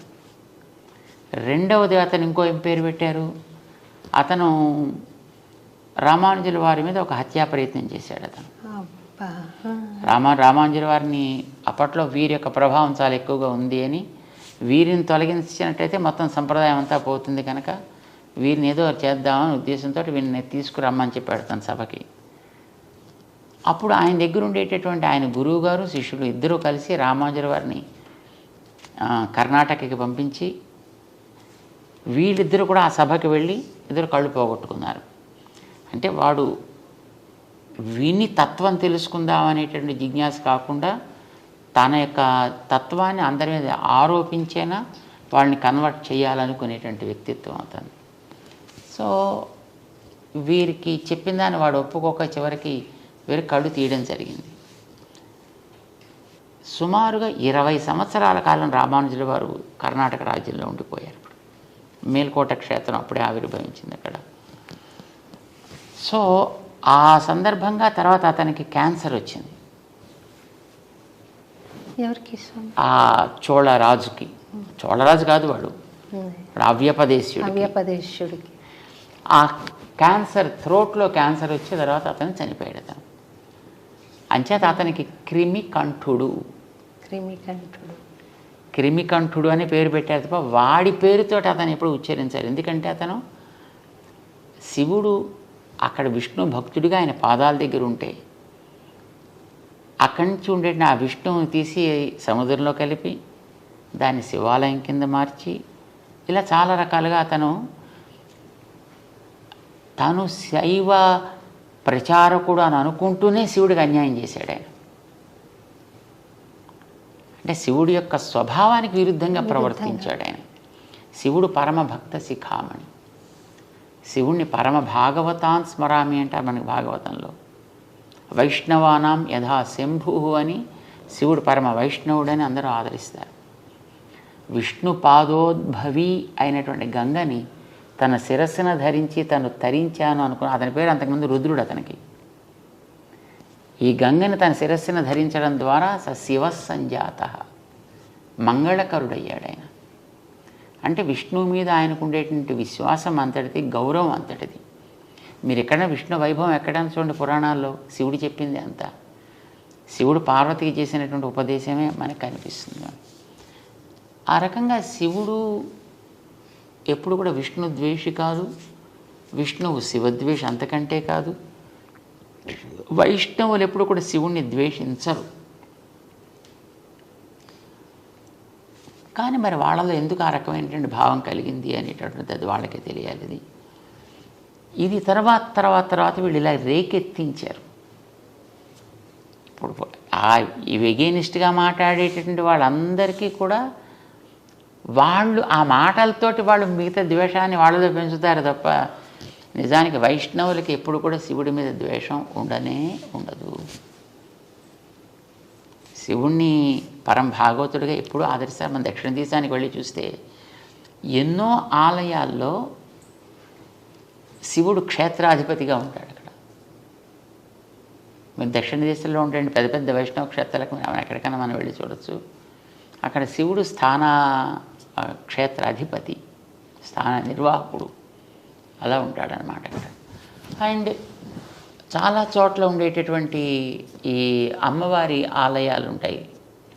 అలాంటి వాటికి రామానుజులు అన్ని చోట్ల ఆరాధనలు ఏర్పాటు చేశారు, మర్యాదలు ఏర్పాటు చేశారు. ఇప్పుడు శ్రీరంగం చాలా పెద్ద క్షేత్రం. అవును స్వామి. శ్రీరంగం పక్కన సమయపురం అని ఉంది ఇక్కడ, అమ్మవారి క్షేత్రం. శ్రీరంగ క్షేత్రంలో బ్రహ్మోత్సవాలు ఆరంభం కావడానికి పూర్వం సమయపురంలో బ్రహ్మోత్సవాలు చేసి, ఆ బ్రహ్మోత్సవాల్లో శ్రీరంగం క్షేత్ర పెరుమాళ్ దిగించే మర్యాదలు పంపించి అమ్మవారికి, అక్కడ ఉత్సవాలు పూర్తయిన తర్వాత ఇప్పుడు రంగనాథుడు తన బ్రహ్మోత్సవాలు ప్రారంభం చేసుకుంటాడు. ఇది రామానుజులు వారు చేసిన వ్యవస్థ. ఇలా ఒకటి కాదు, మనకి ఎన్నో చోట్ల క్షేత్రాల్లో చూస్తే కాంచీపురం దగ్గర ఉండేటువంటి దివ్యక్షేత్రాల్లో చాలా చోట్ల అవన్నీ కూడా అక్కడ సుమారుగా 17 దివ్యదేశాలు ఉన్నాయి కాంచీపురం చుట్టూ. ఆ దివ్యదేశాలన్నింటిలో కూడా పరమశివుడికి జరపవలసినటువంటి ఉత్సవాలని జరిపి స్వామి ఆయా క్షేత్రాలను ఏర్పాటు చేశాడు. అక్కడ మీనాక్షి అమ్మవారి యొక్క ఆలయం మధురైలో ఉండేటటువంటి దానికి కూడా మలయధ్వజుడి యొక్క కుమార్తె ఆవిడ. సో అక్కడ కూడా జరిగే ఉత్సవాలు పక్కనుండి తిరుమాలింజోలయ్య అని అక్కడ ఒక క్షేత్రం ఉంది. అక్కడ ఉండేటువంటి పెరుమాళ్ళు విష్ణుమూర్తి, ఆయన తనకి చెల్లెలుగా ఆవిడని భావించి ఆవిడికి ముందర ఉత్సవాలు జరిపించి ఆ తర్వాత తన ఉత్సవాలు చేసుకుంటాడు. అంచేత ఎక్కడైనా సరే అమ్మవారిని, పార్వతిని లేదా పార్వతి అంశగా ఉండేటటువంటి ఇప్పుడు చండి, దుర్గా, ఇలాంటి వాటన్నిటిని కూడా తన సోదరిగానే భగవంతుడు ఎప్పుడు భావిస్తాడు. రామానుజుల వారు కూడా ఆ మర్యాదను నిలబెడుతూ ఆయా క్షేత్రాలకి ముందర మర్యాద జరిపి అవి అయిన తర్వాత తమ పెరుమాళ్ ఉత్సవాలు జరిపిస్తుంటారు అన్ని చోట్ల. ఎందుకనంటే శ్రీమద్ భాగవతంలో 10వ స్కంధంలో శ్రీకృష్ణుడు జైల్లో పుట్టాడు మధురైలో. తను తల్లిదండ్రులకి ఇద్దరికి కనిపించి, నేను మీకు పిల్లవాడుగా పుట్టాను, ఎందుకంటే వాళ్ళు పిల్లవాడుగా నువ్వు మాకు పుట్టాను తపస్సు చేసుకున్నటువంటి వాళ్ళు గతంలో. సో నేను మీకు పుట్టాను కదా ఆయన 4 చేతులతోటి కనిపించాడు ఆయుధాలతోటి. ఓ పుట్టావయ్యా జాతోసి దేవదేవేశ శంఖ చక్ర గదాధర. ఇలాగ వాళ్ళంతా అంగీకరించిన తర్వాత అప్పుడు ఆయన, నేను ఇక్కడ ఉంటే మళ్ళీ మీకు ప్రమాదం చేత నన్ను తీసుకెళ్ళి బలం చోట చేర్చండి, అక్కడ ఒక అమ్మాయి ఇప్పటికే పుట్టి ఉంటుంది, ఆ అమ్మాయిని మీరు తెచ్చుకోండి ఇక్కడికి అని ఆయన ఆదేశించాడు. ఆదేశించినప్పుడు వసుదేవుడు పిల్లవాడిని తీసుకుంటాడు. ఎలా వెళ్ళాలి అని క్వశ్చన్ చేయలేదు, ఇక్కడ భగవంతుడు చెప్పిన ఆదేశం మీద మళ్ళీ డౌట్స్ ఉండాల్సిన అవసరం లేదు అతనికి. చేత వెళ్ళేటప్పటికి తలుపులు తెరుచుకున్నాయి, అక్కడ ఉండేవాళ్ళతో మత్తులో పడున్నారు, వాన పడుతోంది కానీ చుక్క మీద పట్టలేదు. వెనకాతల ఆదిశేషుడు పణాలతో ఉన్నాడు. యమునా నది దాటాలి, మోకాటి లోటులోకి నేల వచ్చేసింది. ఈయన హాయిగా నడుచుకుంటూ వెళ్ళిపోయాడు. దాని మించి ఆ పిల్లవాడిని నందగోపుడికి హ్యాండ్ ఓవర్ చేశాడు. నందగోపుడి దగ్గర ఉండే ఆ అమ్మాయిని తను చేతిలో తీసుకున్నాడు. అప్పటికే ఆవిడ అక్కడ పుట్టి ఉంది. ఆ పిల్లని తీసుకొచ్చి జైల్లోకి మళ్ళీ చేరిన తర్వాత అప్పుడు ఆ పిల్ల కేరమని ఆవిడ ప్రారంభించింది. తలుపులన్నీ మూసేసుకున్నాక కంసుడు వచ్చాడు, తెలిసింది అతనికి. పిల్లని పైకి ఎగరేసి కింద కత్తి పెట్టి దాని మీద కట్ చేసే ప్రవృత్తి అతనిది. సో ఇలా చేద్దామని ఆ పిల్లని ఇలా పైకి ఎగరేశాడు. అది మొత్తం 16 చేతులతో ఉండేటువంటి ఒక శక్తి స్వరూపిణిగా వచ్చి, మూర్ఖుడా నేను చంపేవాడు ఆల్రెడీ పెరుగుతున్నాడు రా అని ఆదేశించి అక్కడి నుంచి అంతర్ధానం అయిపోయింది. అప్పుడు భగవంతుడు ఆమెకి, నువ్వు ఇట్లాంటి ఉపకారం చేసావు కనుక నిన్ను ఫలానా పేర్లతోటి ఆరాధన చేస్తారు, దుర్గా, కాత్యాయని ఇలాంటి అనేక పేర్లతోటి నిన్ను ఆరాధన చేస్తారు అని చెప్పాడు. ఇప్పుడు ఆవిడ కృష్ణుడు పుట్టినప్పుడు కృష్ణుడు తర్వాత పుట్టింది. అక్కడ కృష్ణుడు కార్యాన్ని సాధించి పెట్టింది. అందుచేత ఆవిడ కృష్ణుడికి సోదరి. కృష్ణుడు సాక్షాత్తు భగవానుడు చేత భగవానుడికి ఆవిడ సోదరి. భగవానుడికి సోదరి అంటే భగవంతుడు మనకి త్వమేవ మాతాచ పితా త్వమేవ, ఆయన మనకి తండ్రి కనుక ఆవిడ ఆయన చెల్లెలు కనుక మనకి మేనత్త అయింది ఆవిడ. బాగుంది స్వామి, చాలా బాగా చెప్పారండి. శివుడి మీద ఎప్పుడు కూడా వైష్ణవులకు కానీ దానికి ఎవరికి ద్వేషం అనేది ఎప్పుడూ ఉండదు. అయితే ఎందుకు పూజ చేయాలి అప్పుడు ద్వేషం లేకపోతే? వెంటనే ఈ ప్రశ్న వస్తుంది, ఎందుకు పూజ చేయరంటే ఆయన ఆసుతోషి, కాస్త ఆయనకి కాస్త అనుకూలంగా మాట్లాడిన ఆనందపడిపోయేటువంటి వ్యక్తిత్వం, ఏది అడిగితే అది ఇచ్చేసేటటువంటి మనస్తత్వం, దానికి ముందు వెనక ఆయన చూడు. ఇప్పుడు భోళా శంకరుడు అని కదా అంటారు.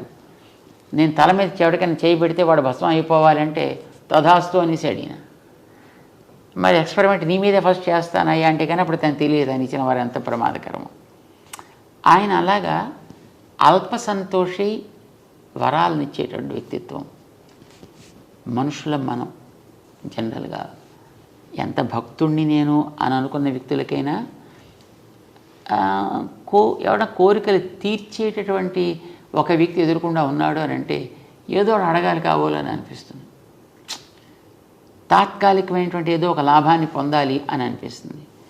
ఇలాగా మనలో ఏదైనా ఒక తాత్కాలికమైనటువంటి ఒక ఆవేశం కలిగి ఏవో కోరితే ఆయన టక్కుమని ఇచ్చేసాడు అనుకోండి, అది మనకి హితకరం కాకపోవచ్చు, ప్రియం కానీ హితకరం కాకపోవచ్చు. సో అలాంటిది ఆయన ఇచ్చినప్పుడు మళ్ళీ మనం ఇంత బతికిన తర్వాత మళ్ళీ ఎక్కడికో మళ్ళీ కిందకి పోవలసి వస్తుంది అనే భయం చేత వైష్ణవులు ఆయన్ని అడగడానికి ప్రయత్నం చేయరు. అంతే తప్ప ఆయన మీద ద్వేషం చేత కాదు. ఇప్పుడు కూడా గౌరవం అనేది అందరి మీద ఉంటుంది. ఆరాధన అందరి ఎందుకు ఉండక్కర్లేదు కదా. ఇప్పుడు ఒక స్త్రీ తన భర్తని ఆరాధిస్తుంది. భర్త గారు అన్నగారు ఉంటారు, భర్త గారి తమ్ముడు ఉంటాడు, భర్త గారి మిత్రులు ఉంటారు. వాళ్ళు ఎవరైనా ద్వేషించదే ఆవిడ ఆదరిస్తుంది. ఆదరణ వేరు, ఆరాధన వేరు. చేత వైష్ణవుడు సాక్షాత్తు శ్రీ మహావిష్ణువు ఆయన అవతారాలు ఏముంటాయో వాటిని ఆరాధిస్తాడు. మిగిలినటువంటి వాళ్ళంతా దేవతలు. ఆ దేవతలందరినీ కూడా చిన్న అతి అల్పమైనటువంటి గ్రామ దేవత దగ్గర నుంచి ఈ దేవతలందరిలోకి అతి పెద్దవాడని చతుర్ముఖ బ్రహ్మ దాకా అందరినీ ఆదరిస్తాడు, అందరినీ గౌరవిస్తాడు. వీళ్ళంతా నా దేహంలో భాగాలే అని భగవంతుడు అంటే మనం భగవంతుడే ప్రేమ ఉంటుంది అనుకున్నప్పుడు ఆయన దేహం మీద ద్వేషం ఎందుకు ఉండాలి? నేను నిన్ను చాలా ప్రేమిస్తానయ్యా, నీ ప్రాణం అంటేనే నాకు ఇష్టం లేదు, అది మాత్రం తీసేస్తానంటే వాడిని ఏమంటాం మనం? దుర్యోధనుడు ఆ మాట అన్నాడు. అలాగా కృష్ణ నువ్వంటే మాకు భలే ప్రేమ తెలుసున, పాండవులు అంటావా? పాండవులు మాకు జ్ఞాతులు అంచేత ఏదో ఉంటాయి మాకు ఆస్తి తగాదాలు అంచేత దాని కొద్ది నువ్వు పట్టించుకుంటావేంటా? మా ఇంటికి రాకుండా వాళ్ళ ఇంటికి ఎందుకు, విదురుడి ఇంటికి ఎందుకు వెళ్ళిపోయావు భోజనానికి అని అడిగాడు రాయభారానికి వెళ్ళినప్పుడు.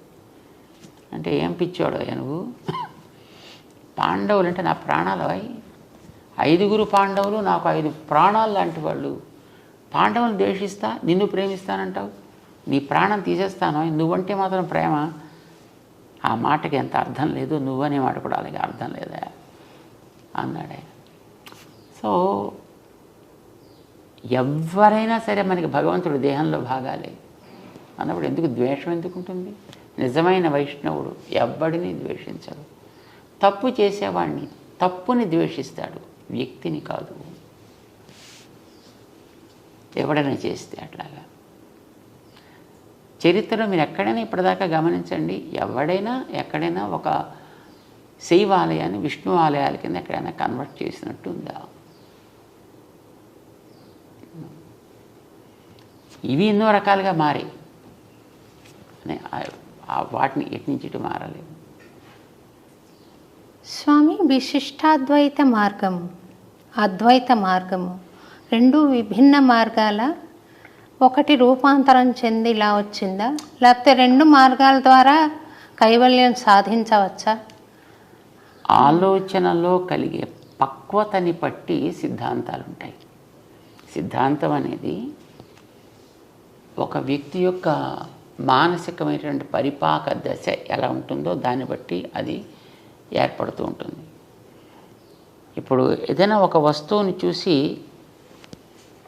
ఇది ఎన్ని అని అడిగామనుకోండి, ఏం చెప్తారు మీరు? తిరునామాలు, శంఖ చక్రాలు, ఇది ఎన్ని? స్వామివారి చిహ్నాలు. ఎన్ని?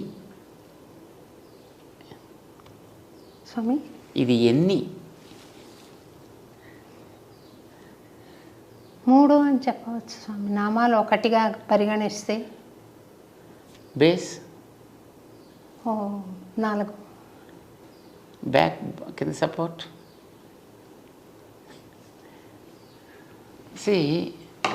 ఇంకోటి అడగండి, ఇది ఎన్ని? 1. గోరు అంతర్భాగం. అంటే అది ఇదిలోదా వేరా? గోరును అందులోదే గోరును వేలంటారా ఎవరన్నా? స్వామి. అంటే అప్పుడు గోరు వేరు అన్నట్టనా? వేళ్ళలో భాగమే స్వామి. అంటే ఇది ఒకటే మరి అప్పుడు ఎన్ని? 1. గోరు, skin, bone, blood, flesh, cells, ఎన్ని? సో దీన్ని ఒకటి అనొచ్చు. అంశాలను విడివిడిగా చూస్తే వేరు వేరు అనొచ్చు. స్కిన్ వేరు, బ్లడ్ వేరు, బోన్స్ వేరు, బోన్స్లో ఉండేటటువంటి అంశాలు వేరు, బ్లడ్లో ఉండే అంశాలు వేరు. అలా చూస్తే ఇందులో బోల్డ్ అని ఉన్నాయి. ఇది ఒకటి కాదు, ఇది బోల్డ్ యొక్క సమాహారం, కలయిక. సెల్స్ ఉన్నాయి. Cells, there are thousands and millions of cells are there. So ఇది ఎన్నిటి యొక్క కలయిక, కూడుకున్న ఒకటి. కొందరు దీన్ని చూసి ఇది ఒకటంటే ఒక్కటే అన్నారు కొందరు. ఆ ఒకటి మాత్రమే, ఇంకొకటి ఏమి అనడానికి వీల్లేదు. దీని ఏమని అంటే అదంతా ఉత్తిదే. ఇది అద్వైతం.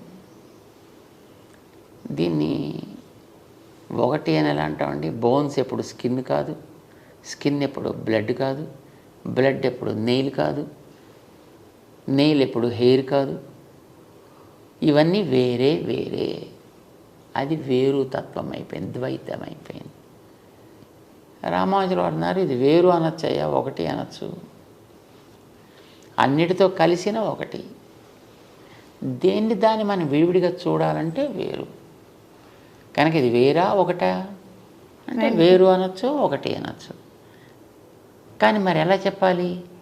అన్నిటితో కలిసిన ఒకటి.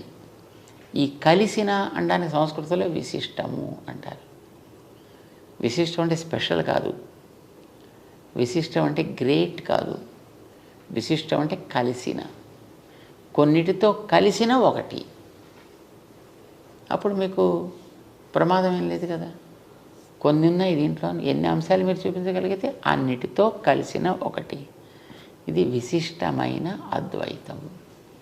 ఒకటే, కానీ ఒక్కటంటే ఏమీ లేని ఒకటి కాదు. ఏదో బ్రహ్మసత్యం జగన్ మిథ్య కాదు, అన్నిటితో కూడుకున్న ఒకటి. ఇది విశిష్ట అద్వైతం. అలాంటి మరొకటి లేదు ప్రపంచంలో, ప్రపంచానికి బయట. కానీ ఇందులో కదిలే ఉన్నాయి, కదలను ఉన్నాయి. సెల్స్ కదిలేవి, స్కిన్ కదలనిది, బోన్స్ కదలనిది. కదిలేవి కదలనివి ఈ రెండుతోటి కూడుకుని ఉంది. కదిలే వాటిని చేతనాలు అన్నారు, కదలని వాటిని అచేతనాలు అన్నారు. ఈ చేతన అచేతన విశిష్టం, వాటి కలిసి ఉన్నది ఒకటి. ఈ లోపల ఈ వేలు అని పిలవడానికి ఆధారమైనటువంటి ఒక షేప్ ఏదో ఉంది దీనికి. దాన్ని బట్టి మనం దీన్ని వేలు అని అన్నాను. దీన్ని ఎందుకు వేలు అనరు? దీన్ని ఎందుకు వేలు అనరు? లేదు దీన్ని ఎందుకు చెయ్యనరు? సో దాని ఆకృతి విశేషాన్ని బట్టి, దాని యొక్క యాక్టివిటీని బట్టి, దాని యొక్క స్వరూపాన్ని బట్టి ఒక్కొక్క దానికి ఆయా నామ నిర్దేశం చేశారు. దానివల్ల దీనికి వేలు అని మనం పేరు పెట్టుకున్నది. ఆ వేలుత్వం అనే దాంట్లో ఉంటుంది. అది మొత్తం దీంట్లో అంతటా ఉంటుంది. ఇందులో ఉండే చేతనాలకి వర్తిస్తుంది, ఇందులో ఉండే అచేతనాలకి వర్తిస్తుంది, దీంట్లో ఉండే నడిపే శక్తికి వర్తిస్తుంది, మూడిటికి వర్తిస్తుంది. ఎందుకంటే ఇది మూడితోటి కలిసి ఎప్పుడు ఉంటుంది కనుక. స్కిన్గా ఎముకలుగా విడదీయగలమా? మళ్ళీ విడదీసి మళ్ళీ సెట్ చేసేసి మళ్ళీ మనం వాడుకోగలమా? నో. సో ఇది మనం జ్ఞాపకం పెట్టుకుంటే విశిష్టాద్వైతం అంటే మనకు తెలిసిపోయినట్టే. మరి ఇప్పుడు అద్వైత మార్గంలో సాధన చేస్తున్న వాళ్ళకి పరమావధి ఎప్పుడు ఉంటుంది? ఎక్కడ వాళ్ళకి పరమావధి అనేది వాళ్ళు ఏం కోరరు కదా. అద్వైతం అనేటటువంటి దాన్ని తెలిసినటువంటి వ్యక్తి కోరుకునేది ఇక్కడ ఉండేటటువంటి బంధము పోవుట. తర్వాత తను ఎక్కడికో వెళ్ళాల్సిందంటూ ఏం లేదు. ఎందుకంటే వాళ్ళకి ఏది వేరే ఇతరత్ర ఏది బ్రహ్మమే ఉంది. ఇక్కడ బ్రహ్మకి ఇక్కడ కేవలం ఒక అడ్డు ఒకటి ఏర్పడింది. ఈ అడ్డు తొలగితే బ్రహ్మమే. అది సత్య మార్గం అంటారా? అది కాదు. సత్యము అసత్యము ప్రశ్న కాదు. ఆలోచన ధోరణిలో అదొక విధానం. అంటే యాంగిల్ మారిందంటారా?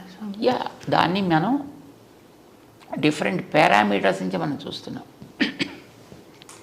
తత్వం ఇప్పుడు తత్వమే. మనం అంగీకరించకపోయిన తత్వంలో మార్పు అయితే ఉండదు. తత్వం ఇప్పుడు సూర్యుడు ఇప్పుడు అలాగే సూర్యుడుగానే ఉంటాడు. కొంతమంది ఆ సూర్యుని గోడవని గుర్తిస్తారు, కొంతమంది దాన్ని నారాయణుడు అని గుర్తిస్తారు, కొంతమంది దేవత అని గుర్తిస్తారు, కొంతమంది ఒక శక్తిని గుర్తిస్తారు. That's okay. నువ్వు ఏమనుకున్నా, నువ్వు ఎలా చేసుకున్నా, ఏ రకమైన ఉపాసన నువ్వు చేసినా ఆయనలో అయితే మార్పే ఉండదు. ఇది వెళ్ళా సూర్యుడే మార్చలేదు. అది సూర్యుడులాగే he remains as it is. That's okay. మీరు ఎలా అనుకున్నా దానికి ఆయనకేం అభ్యంతరం? మన తెలివిలో అభ్యంతరాలు ఉంటాయి. మన తెలివిలో వికాసము అనేటటువంటిది ఎంతవరకు వచ్చింది దాన్ని బట్టి మన అవగాహన కూడా పెరుగుతూ ఉంటుంది, తరుగుతూ ఉంటుంది. సో ఇన్ని రకాలుగా చూడొచ్చు అనేది మనకి మహానుభావులు చెప్పారు. ద్వైతంతో చూడొచ్చు, అద్వైతంతో చూడొచ్చు, విశిష్టాద్వైతంగా చూడొచ్చు, శుద్ధాద్వైతంగా చూడొచ్చు, భేదాభేదంగా చూడొచ్చు. So all these are different ways of schools of thought. They can reach the ultimate. They reach whatever they wish. అంతే. ఇప్పుడు వీళ్ళు కోరుకుంది ఏంటి? బంధం నాకు తొలగిపోవాలను, తొలగిపోతుంది అంతే.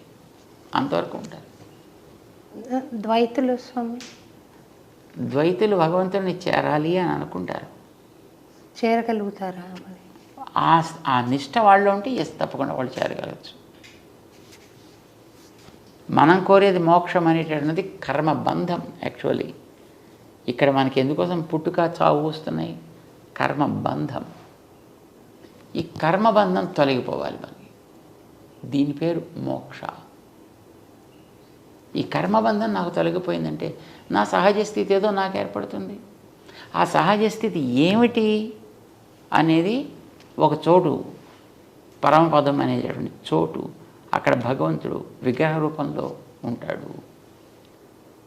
విగ్రహ రూపంలో అంటే మన దగ్గర కూడా విగ్రహ రూపంలో ఉంటాడు, కానీ ఇలా ఉంటాడు అక్కడ. ఆయన సహజంగా ఉండేటువంటి జ్ఞాన శక్తి ఇలాంటి వాటి అన్నిటితోటి కూరుకుంటాడు.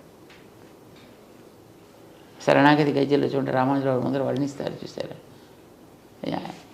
అన్ని రకాలుగాను వీడు నాకు ఈయనే ప్రభువు, ఈయనే నాకు సర్వస్వం కనుక ఆయనకే నేను అంకితమై ఉండాలి, ఆయనకే నేను అన్ని రకాల సేవలు చేయగలగాలి. ఇది వాళ్ళలో ఉండేటువంటి ఒక కన్ఫర్మేషన్, ఒక రిజల్యూషన్. ఇది కలిగిన వాడికి ఎంతెంత వాడు ఆ భగవత్ సేవ వాడు చేసుకోగలుగుతుంటే వాడు అంతంత భగవంతుడి దగ్గరగానే ఉంటాడు వాడు. అయితే ఏంటి, మనకి కర్మ బంధం ఉన్నంత వరకు అనుకున్నట్టుగా చేయలేడు. బంధం తొలగిపోతే ఇంకా బాగా చేయగలుగుతాడు. అంటే కర్మబంధం తొలగడం, భగవత్ సన్నిధి లభించడం, భగవత్ సేవ చేసుకోవడం, ఇది ఒక స్టెప్ బై స్టెప్ అన్నమాట. దీన్ని మొదటి నుంచి ఆరంభం చేసి ఒక 54 మెట్ల కింద భావన చేస్తూ మన వాళ్ళు దాన్ని ఒక చిన్న ఒక ప్రవచనం ఉందన్నమాట. దాన్ని ఒక పుస్తకం కింద వేస్తారు. దాన్ని సో మనం చేసేటటువంటిది అల్టిమేట్లీ ఏం కోరుకుంటాం? భగవంతుడు, ఆయనకి మనం దాసులం కనుక మనం చేసేది ప్రతిదీ ఆయనకి సేవ కావాలి. ఇక్కడ ఉండేటప్పుడైతే బంధంలో ఉండి చేస్తున్నాం, బంధం తొలగిపోతే ఇంకా బాగా చేసుకోగలుగుతాం. అంతే తేడా మనకి మోక్షం అంటే. కానీ మిగతా వాళ్ళకి మోక్షం అంటే భగవంతుడు ఒకడు ఉంటాడు, వాడికి దాసుడిగా మనం ఉంటాం, మనం అక్కడ సేవ చేస్తాం అనేది అద్వైతంలో ఉండదు. ఎందుకంటే నేనే బ్రహ్మం అయిపోతా. ఇప్పుడు దీపం ఆరిపోయింది, ఇక్కడ ఎక్కడికి వెళ్ళింది అది?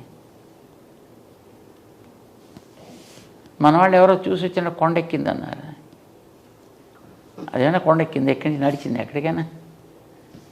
దీపం దేంట్లో చేరింది? దేంట్లో చేరలేదు, అక్కడ ఆరిపోయి ఊడిపోయింది. ఇలా చెప్పే కాన్సెప్ట్ ఒకటి ఉంది పూర్వంది, దాన్నే తీసుకున్నారు. తీసుకుని అది ఆరిపోవడం లేకుండా పోవడం కాదయా, అంతటా ఉన్నాడు అని అనుకునే ఆ పరబ్రహ్మ తత్వంలో ఇది కూడా ఏకమైపోయింది. ఇది వాడికి అద్వైతం అండి.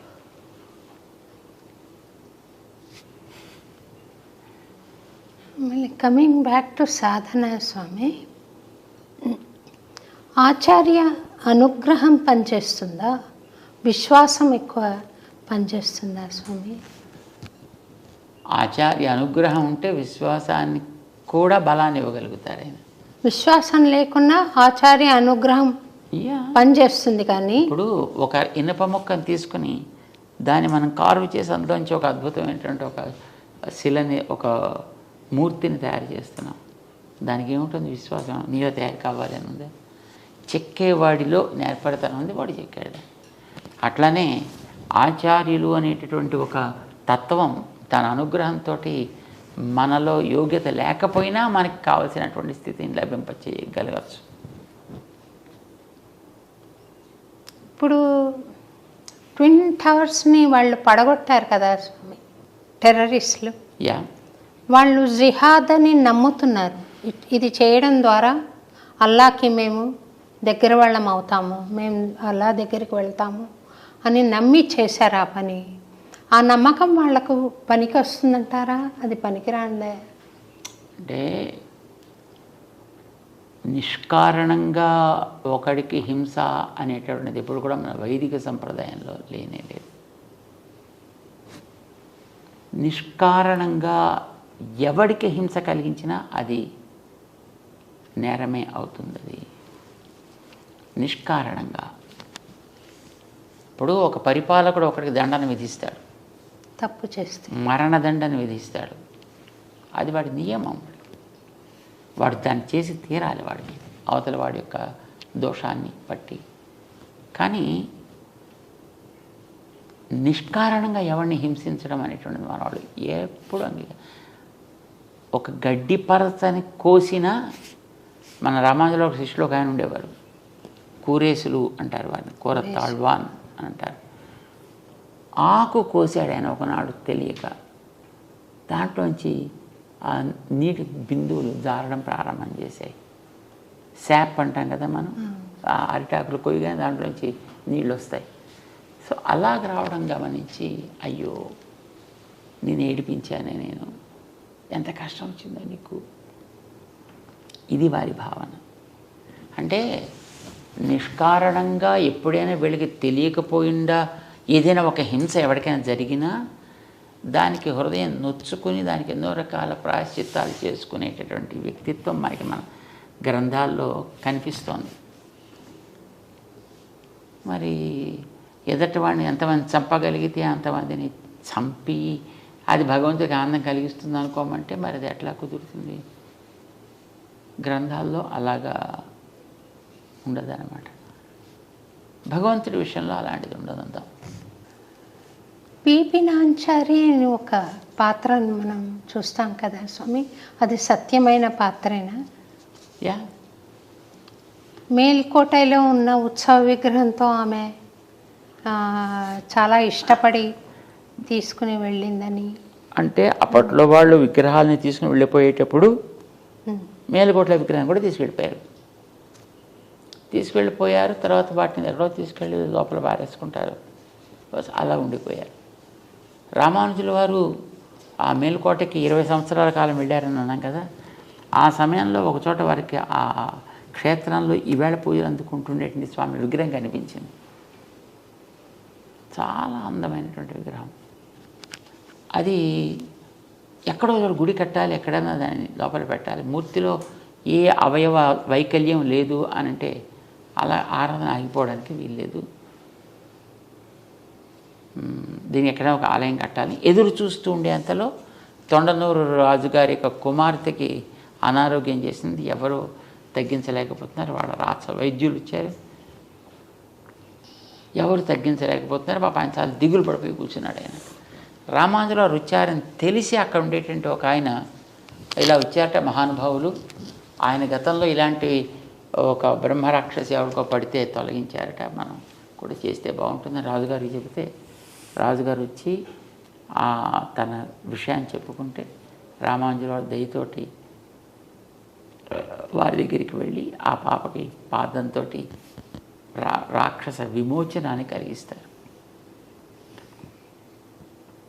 వెళ్ళిపోయినందుకు గుర్తేమిటి ఈవిడి పిల్లలోంచి ఆయనకి కూడా వాళ్ళకి డౌట్ వస్తే అప్పుడు ఆ పిల్లకి పట్టినటువంటి ఏదో ఆవేశం ఏదో అది పలికిందిటని, నేను ఫలానా చెట్టు మీద నేనుంటా, నీ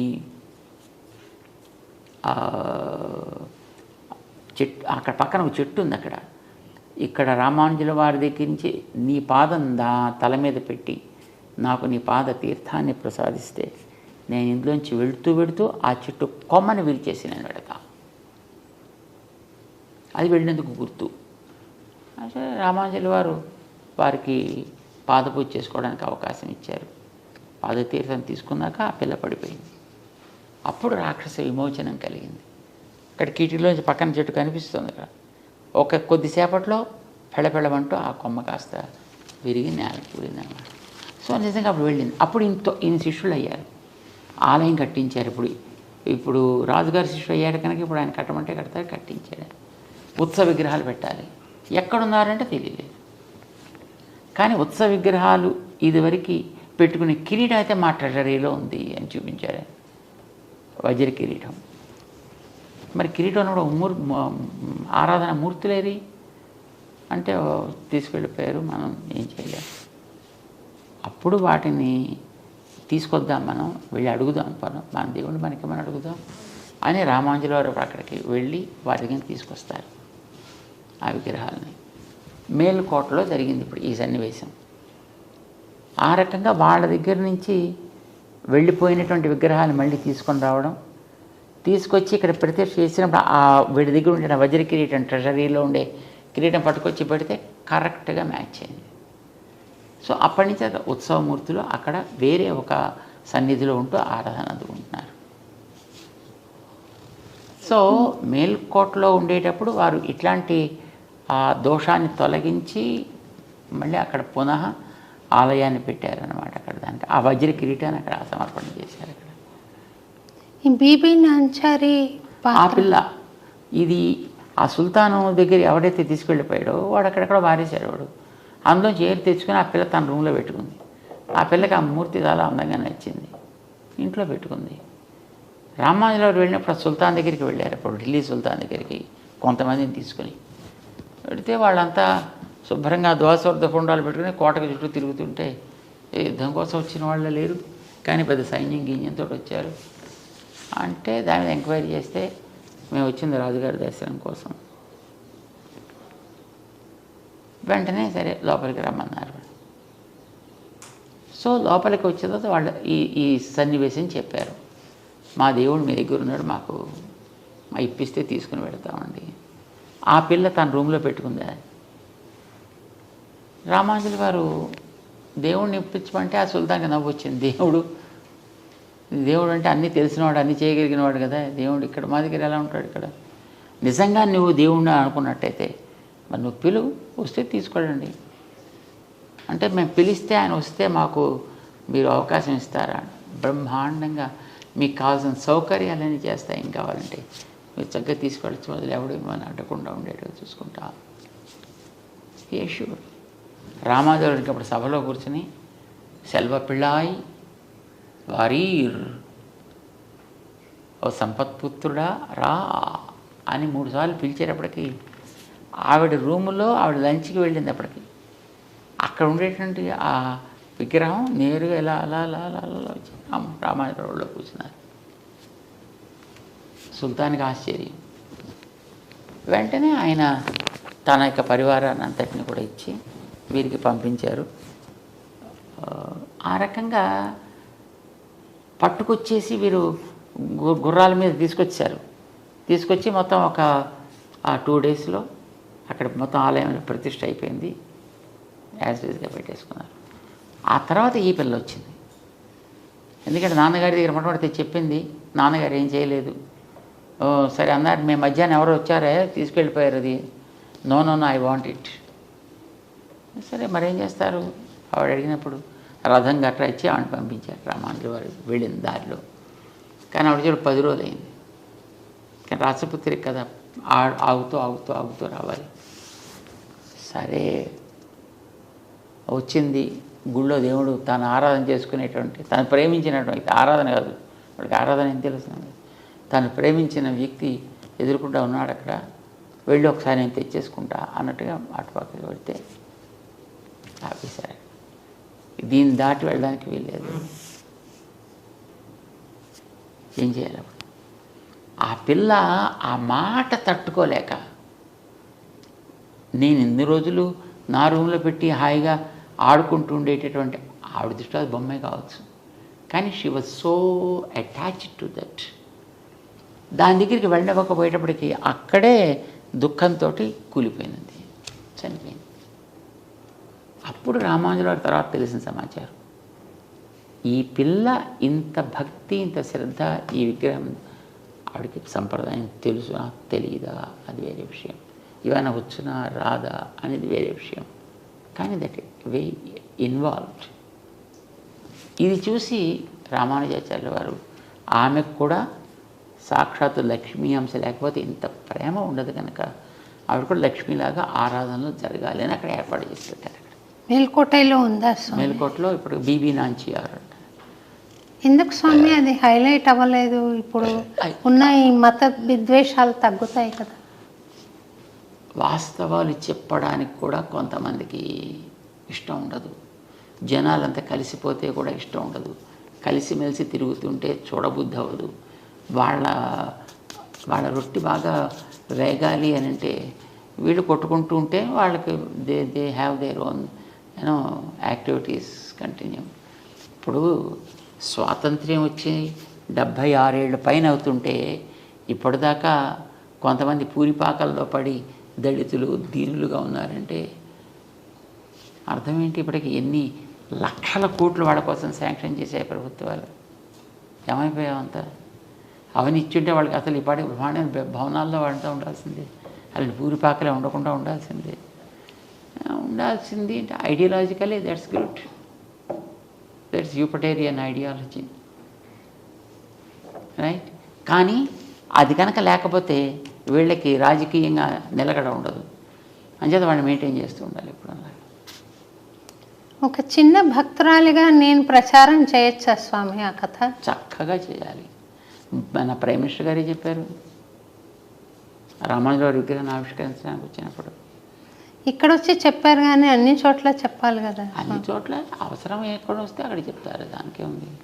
ఇప్పుడు రామానుజుల వారి స్టాంప్ రిలీజ్ చేశారు ఢిల్లీలోనే, వారి భవనంలోనే చేశారు. బ్రహ్మాండంగా చెప్పారు అప్పుడు దాని గురించి. ఆ రోజుల్లో 1000 ఏళ్ల క్రితం రామానుజుల వారు చేసినటువంటి సామాజికమైనటువంటి విప్లవాలే కాదు, ఆధ్యాత్మిక రంగంలో వారు చేసినటువంటి రెవల్యూషనరీ చేంజెస్, రిఫార్మ్స్, ఇంత పదవి పవరు ఉండి కూడా మా చేతుల్లో మేము వాటిని టచ్ చేయడానికి కూడా సాహసించలేము. అలాంటి గొప్ప గొప్ప అచీవ్మెంట్స్ వారు ఆ రోజుల్లో చేశారంటే చాలా ఆశ్చర్యం అని ఆనందంతో పొంగిపోయాడని చెప్పుకున్నాయి. సో జనాలు తెలియకపోలే, కానీ తెలిసిన వాటిని పైకి తెలియనివ్వాలి. ఎందుకంటే తెలిస్తే మళ్ళీ జనం అంతా అలాగే అయిపోయి కలిసిపోయి జనం అంతాను వీళ్ళంతా ఉండిపోతే ఇంకా తర్వాత వాళ్ళకి చెప్పడానికి ఏముంటుంది. సో రోగికి మందు ఇచ్చేస్తే ఇంకా మళ్ళీ తన దగ్గర రాకపోతే తన ప్రాక్టీస్ పోతుందనుకునే డాక్టర్ చూడండి ఆ రోగాన్ని జీవితాంతం మెయింటైన్ చేస్తారు, డయాబెటీస్ లాగా. సో ఇలాంటి వాళ్ళు మెయింటైన్ చేస్తున్నారు. కానీ నిజానికి రామాంజలి వారు ఆ రోజులో చేసిన ఉపకారం చాలా అద్భుతం అన్నమాట. అందరినీ కూడా ఒక ప్లాట్ఫామ్ తీసుకురాగలిగారు కదా ఆయన. అందరూ కూడా భగవంతుడితో సమానమే అన్నారు కదా. ఒక మాల వ్యక్తికి తన గురువు గారు అంతిమ సంస్కారం చేయడం తన కన్నులతో చూశాడు ఆయన. చేత మనకి సాంప్రదాయకులలో ఏ రకమైనటువంటి చికాకులు ఉండవు, లేవు. కానీ అందరికీ తెలియడానికి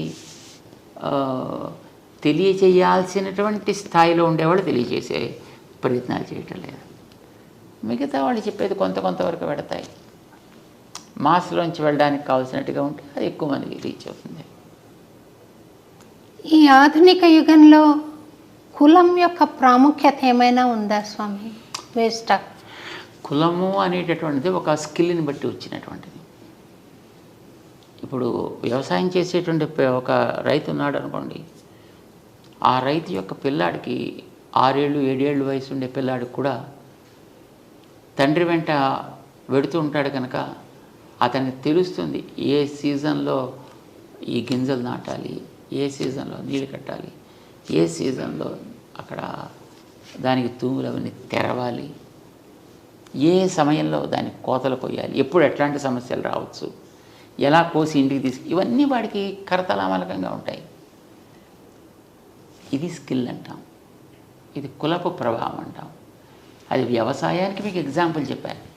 మీకు ఎంఎస్సీఓ లేకపోతే ఇంకోటి ఏదో అగ్రికల్చర్ ఎంఎస్సీ చేసిన వాడిని వెళ్ళి గింజలు నాటరా అంటే వాడికి నాటుడు రాదు, కోత రాదు, వాడికి ఇంకోటి రాదు, వాడు ఏం చేయలేడు. వాడికి చదువు ఉంది, వీడికి పొట్టనిండా అక్షరాలు ఉన్నాయి, కానీ చేతులకి మూమెంట్ లేదు వాడికి. కానీ ఆ కుటుంబంలో ఉండేటువంటి పిల్లలకి లేకపోతే వాళ్ళ బంధువులకో వాళ్ళకి అన్ని స్కిల్స్ వాళ్ళకి వచ్చి ఉంటాయి. దాంట్లో వాళ్ళు ఎక్స్పర్ట్స్గా ఉంటారు. వీడికి బయట చదువు కూడా తోడైతే తాను చేసే పనిని మరింత వేగవంతంగా మరింత ప్రొడక్టివ్గా చేయగలుగుతాడు. కులాలన్నీ అలా వచ్చినవే, ఒక్కొక్కటి ఒక్కొక్క స్కిల్ని బేస్ చేసుకుని అవన్నీ కూడా వచ్చాయి. కానీ ఈ రోజుల్లో ఆ స్కిల్స్ అన్నిటిని కూడా మొత్తం పూర్తిగా దే పుల్ డౌన్. నాకు చాలా సంతోషం కలిగించిన విషయం స్వామి, మీరు ఇళయరాజా గారి కార్యక్రమం ఏర్పాటు చేస్తున్నారని. ఆయనకు అంత సంగీతం అబ్బింది. మనం అనుకుంటున్న అగ్రవర్ణాలకు చెందిన మనిషి కాదు. మీరు పిలిచారు, నాకు చాలా సంతోషం అనిపించింది. ఆయన అంతటి కంపోజర్గా నిరూపించుకున్నాడు అన్ని పాటల ద్వారా. ఇళయరాజా గారు ఒక వాద్య సంగీతాన్ని ఆయన అమర్చినట్లుగా ఇంకెవరు అమర్చలేరు స్వామి. అంత అద్భుతమైన కళ ఉన్న మనిషి ఆయన, టాలెంటెడ్ పర్సన్. మరి ఆయనకి పూర్వులు ఎవరున్నారనేది నాకు తెలియదు. అది భగవద్ అనుగ్రహమా లేకుంటే స్వయం కృషి అంటారా స్వామి? స్వయం కృషి కూడా భగవద్ అనుగ్రహమే స్వామి. మామూలుగా అయితే ఎవరికి ఏది రావాలన్నా భగవద్ అనుగ్రహమే ఉండాలి. లేదండి నేనే కష్టపడి సంపాదించుకున్నాను అంటే, కష్టపడి నువ్వు సంపాదించుకున్నాను అనుకునే నీలో కూడా వాడే కదా ఉన్నది. వాడు ఉన్నప్పుడే నువ్వు పని చేస్తావు, వాడు లేకపోతే ఇది సేవమే కదా. ఆధ్యాత్మిక మార్గం చూస్తే తిరుప్పణాళ్వార్ కూడా హరిజన్. ఇప్పుడు మనం అనుకునే హరిజన్, కానీ ఆయన భక్తి పరమ భక్తుడు. అందుకోసమే భగవంతుడు ఆయన్ని తన దేహంలో కలిపేసుకున్నాడు. ఆయన తనలో అబ్జార్బ్ చేసుకున్నాడు, ఆయన గోదాదేవిని చేసుకున్నట్టుగా. అందుకే ఆయన మన వాళ్ళ ఆలయాల్లో పెట్టి అంత భగవద్గీతను పొందినటువంటి వ్యక్తి సామాన్యుడు ఎందుకు అవుతాడు? అతను జత శారీరకమైనటువంటి యోగ్యత తెచ్చి పక్కన పెట్టండి, ఆయనలో ఉండేటటువంటి భగవంతుడి యొక్క అంగీకారాన్ని దర్శించండి, ఆరాధించండి. అంచేత మన ఆళ్వార్లలో ఒకరిగా చేశారే. అదే ఎగ్జాంపుల్ మనకి తర్వాత రామానుజాచార్యుల వారి యొక్క గురువు గారు యామునాచార్యుల వారు కూడా అలానే ఒక దళితుడిని తన దగ్గర చేర్చుకున్నారు. తన దగ్గర ఉండేటువంటి మిగతా వైదిక విద్యార్థులతో పాటు ఈక్వల్గా అతను కూడా సంస్కారాలు ఇచ్చారు. ఆ ఫ్రెండ్షిప్ తోటే రామానుజుల వారికి గురువుగా ఉండే మహాపూర్ణులు అని ఆయన ఆ హరిజనుడి యొక్క చర్మ సంస్కారాన్ని తను చేశాడు ఆయన. సో కులాలు అనేవి ఉన్నమాట వాస్తవం, కానీ కులాలు పోట్లాట్ల కోసం రాలేదు. కులాలు అనేవి కళని పెంచుకోవడానికి కోసం వచ్చాయి. మనకి కళలు పెరగాలి, కులాలు మనకి అభ్యంతరం కాకూడదు ఎప్పుడూ. కానీ అది సరైనటువంటి రీతిలో ఉపయోగించకపోతే అది ప్రమాదం అవుతుంది. దానికి సరైనటువంటి మార్గాన్ని చూపించకపోతే అది ప్రమాదకరం అవుతుంది. ఇప్పట్లో చూడండి, ఈ రోజుల్లో ప్రతివాడు ఆ కులం పేరు చెప్పుకొని, ఇదివరకు 4-5 కులాలు ఉండేవి, ఇప్పుడు 5-6 వేల కులాలు అయిపోయాయి మొత్తం అంతా. మరి ఎక్కడి నుంచి వచ్చాయమని తెలియదు, ఎందుకు వచ్చాయమని తెలియదు. పోయిన వ్యక్తులు ఆ కళని మనం పోషిస్తున్నామంటే ఆ కళని దారుణంగా నాశనం చేస్తున్నాం, వైజ్ఞానికం అని పేరు పెట్టుకుని. ఇప్పుడు వంశపారంపర్యంగా కొన్ని గుణాలు వస్తాయి, కొన్ని స్కిల్స్ వస్తాయి అని మనం అనుకుంటున్నాం కదా స్వామి. అలాంటి మంచి వంశంలో పుట్టి కూడా ఊహించని పరమ దుర్మార్గ పనులు చేసిన సన్నివేశాలు మనం ఈ మధ్య కొన్ని చూసాం స్వామి. ఎందుకు అలా జరుగుతుందంటారు? వాళ్లకు మామూలు విలన్ లాగా కూడా కాదు, అది అత్యాచారం జరుగుతుంది. ఎందుకు అలాగా? అదే వాళ్ళు పొరపాటున మనుషులే పుట్టారు. వాళ్ళు ఎక్కడో పుట్టాల్సిన వాళ్ళు. ఇప్పుడు చూడండి, ఇదివరకు మనుషులు క్రమ పద్ధతిగా జీవించేవారు, మిగతా ప్రాణులు కూడా వాటి మానాన బతుకుతుండేవి. ఇప్పుడు మనవాడు ఏం చేస్తున్నారు, తిండి అని పేరు పెట్టి మిగతా ప్రాణులన్నింటినీ నాశనం చేసేస్తున్నారు. మరి అందులోకి వెళ్ళి పుట్టాల్సినటువంటి ప్రాణి, అందులోకి ఉండాల్సినటువంటి జీవి ఎక్కడికి పోతాడు? ఎక్కడో తోటకైతే పోవాలి కదా. క్రమాలు ఏది లేదు, శుభ్రంగా అందరికీ డోర్స్ ఓపెన్ చేసి పెట్టుకున్నారు వీళ్ళు ఇక్కడ మనుషులు. అంచేత తోడేలుగా పుట్టాల్సిన వ్యక్తి మనిషిగా పుట్టి, నక్కగా పుట్టాల్సిన వ్యక్తి మనిషిగా పుట్టి, జంతువుగా, పులిగా, పుట్రగా పుట్టాల్సినటువంటి ఆ జీవులు అక్కడ అడవులు క్లోజ్ చేసేసి అక్కడ జంతువుల్ని లేకుండా చేసేస్తే మరి ఎక్కడ అవకాశం అక్కడే కదా వచ్చి పుట్టాలి. మనుషుల దగ్గర అవకాశాలు ఉన్నాయి, మనుషుల్లో పుట్టేస్తున్నారు. ఆకృతి, మానవాకృతి ప్రవృత్తి చూస్తే అది. సో మార్చే ప్రయత్నం బలవంతంగా చేయాల్సి వస్తుంది. అలాంటప్పుడు కొంతమందిని నిగ్రహించే ప్రయత్నం బలవంతంగా చేయాల్సి వస్తుంది. మొదటి స్టెప్ అంతే. కానీ నిజమైనటువంటి రెండో స్టెప్ ఏంటంటే వాళ్ళకి కావాల్సిన సంస్కారాలు మనకి ఇవ్వగలగడం, అవకాశాలు సమానంగా ఎదగడానికి ఓపెన్ చేసి పెట్టడం. అది ఈక్వాలిటీ. రామానుజులు వారు చేసిన పని అది. Keep opportunities open to everybody. దాంట్లో మన రిస్ట్రిక్షన్స్ పెట్టకూడదు. ఇప్పుడు ఈ కులం వాడికైతేనే ఇస్తా, ఈ లోపల ఉండేవాడికైతేనే ఇస్తా అలా చెప్పకు. ఇప్పుడు నీకు పట్టణాల్లో ఉండేటువంటి వాడు అన్ని రకాల ఎక్స్పోజర్స్ ఉంటాయి కనుక వాడికి త్వరగా విషయాలు గ్రహించే అవకాశం ఉంటుంది. అదే ఒక అడవిలో ఉండేటువంటి వాడికి, ఎందుకంటే వాడు తెలివైన వాడు కావచ్చు, కానీ వాడికి ఆపర్చునిటీస్ ఆర్ నాట్ దేర్ కనుక వాడు దాన్ని నేర్చుకోలేకపోతాడు, వాడు వెనకబడి ఉండిపోతాడు. ఇక్కడ నీకు ఉండేటువంటి ఈ ఫెసిలిటీ వాడి కోసం అక్కడ క్రియేట్ చేసి అప్పుడు వాడు ఎలా ఎదుగుతాడు చూడు. అప్పుడు వాడు ఎదుగుదలలో ఉండేటువంటి గొప్పతనం ఏమిటో గుర్తించు. Because that's useful for a comparative study. ఇంకా చిన్న ప్రశ్నలు 3 వేసి మీ టైం చాలా తీసుకున్నాను, ముగిస్తాను స్వామి. మీరు స్వామిని ప్రత్యక్షంగా దర్శించగలిగారా స్వామి? యా, వెంకటేశ్వర స్వామిని చూస్తున్నాం కదా. అట్లా విగ్రహ రూపంలో కాకుండా అదే పొరపాటు పడుతున్నాం. అక్కడ భగవంతుడికి తను కోరుకున్న రూపాలు అనేక ఉన్నాయి. ఒకనాడు తిరిగే రూపంలో వస్తా అన్నాడు, ఒకనాడు తిరగని రూపంలో వస్తా అన్నాడు, ఒకనాడు కొండగా ఉంటా అన్నాడు, నీటిగా ఉంటా అన్నాడు. కొండగా ఉన్నాడు బద్రికాశ్రమంలో, నీటిగా ఉన్నాడు పుష్కర క్షేత్రంలో, విగ్రహంగా ఉన్నాడు ఇక్కడ. అది ఆయన ప్రత్యక్ష రూపం, అది ఆయన స్వయంభూ స్వరూపం. అది మరి ప్రత్యక్షంగా మనం చూస్తున్నాం కదా, నమ్మకం లేదు మనకి అది ఆయనే. స్వామి ఇప్పుడు మీరు మాట్లాడుతున్నారు కదా, అలా అవసరమా? అలా మాట్లాడగలిగారు? అలా మాట్లాడు. ఎందుకు మాట్లాడంటే అలా మాట్లాడడానికి కొన్ని అవతారాలు సెలెక్ట్ చేసుకున్నాడు ఆయన. అలా మాట్లాడే ఏ వ్యక్తి అయినా వాడికి date of birth, date of departure ఉంటాయి. రాముల వారు వచ్చారు కదా, వచ్చారు మళ్ళీ వెళ్ళిపోవాల్సి వచ్చింది కదా, వెళ్ళిపోయారు. కృష్ణుడు వచ్చాడు మళ్ళీ వెళ్ళిపోవాల్సి వచ్చింది కదా. అవును స్వామి. అట్లా మరి అలా కాకుండా పర్మనెంట్గా ఉండాలి అని అనుకున్నప్పుడే విగ్రహ రూపంలో వస్తాడు ఆయన. అది కూడా ఆయన తీసుకున్నటువంటి స్వరూపమే. మరి మనం ప్రత్యక్షంగా చూస్తున్నామా లేదా?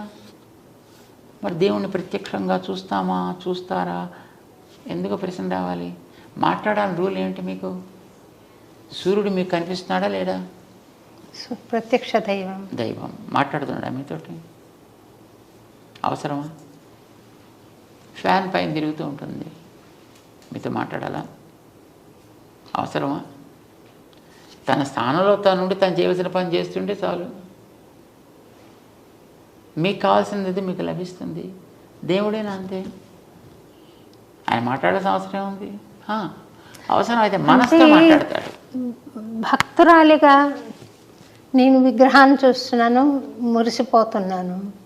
స్వామి ఫ్లెష్ అండ్ బ్లడ్లో వచ్చి మాట్లాడితే బాగుండు. ఇప్పుడు స్వామి ఎలా మాట్లాడుతున్నారు? అలా మాట్లాడితే మళ్ళీ ఆయనకి మళ్ళీ ఒక మృత్యువు, మళ్ళీ వెళ్ళిపోవడం వస్తుంది. అది మనకి ఇష్టమా? నో. అంచేత అలా రావద్దు. అనంత అనుభూతి వేరు స్వామి, ఫ్లెష్ అండ్ బ్లడ్లో రారా అయితే స్వామి? నో. కొన్ని అనుభూతులు నాకు భగవంతుడి అనుగ్రహంతో, ఆచార్య అనుగ్రహంతో నాకు కలిగాయి స్వామి. అంటే భగవాన్ మానుష రూపేణ అని. మీరు కూడా అట్లా కొన్ని సందర్భాల్లో నాతో మాట్లాడిన అనుభూతి నాకు ఉంది స్వామి. మనసులో నేను అనుకుంటున్న దానికి జవాబు మీరు చెప్పడం, ఇది భగవద్ అనుగ్రహం ఉంటేనే స్వామి అలా మాట్లాడారు, భగవంతుడి స్వరూపంగా అని అనిపించింది. అంతే ఉంటుందా? ఇంకేమైనా స్వామి దర్శనం ఇవ్వడం అనేది ఉంటుందా స్వామి? అది మనలో ఉండే భావ ఆవేశం అంటారు దాన్ని. ఇప్పుడు మామిడి పండుని తలుచుకుంటూ ఉండేవాడు, ముఖ్యంగా చిన్నపిల్లల్లో. అదే పండు పండు పండు పండు పండు పండు అని వాడు అనుకుంటుంటాను. వాడు నిజంగా అక్కడ ఒక తోట మామిడి పళ్ళు వీడు పెడుతున్నట్టు, దాంట్లో పండు పట్టుకుంటున్నట్టు, వీడు తింటున్నట్టు వీడికి భావన కలుగుతుంది.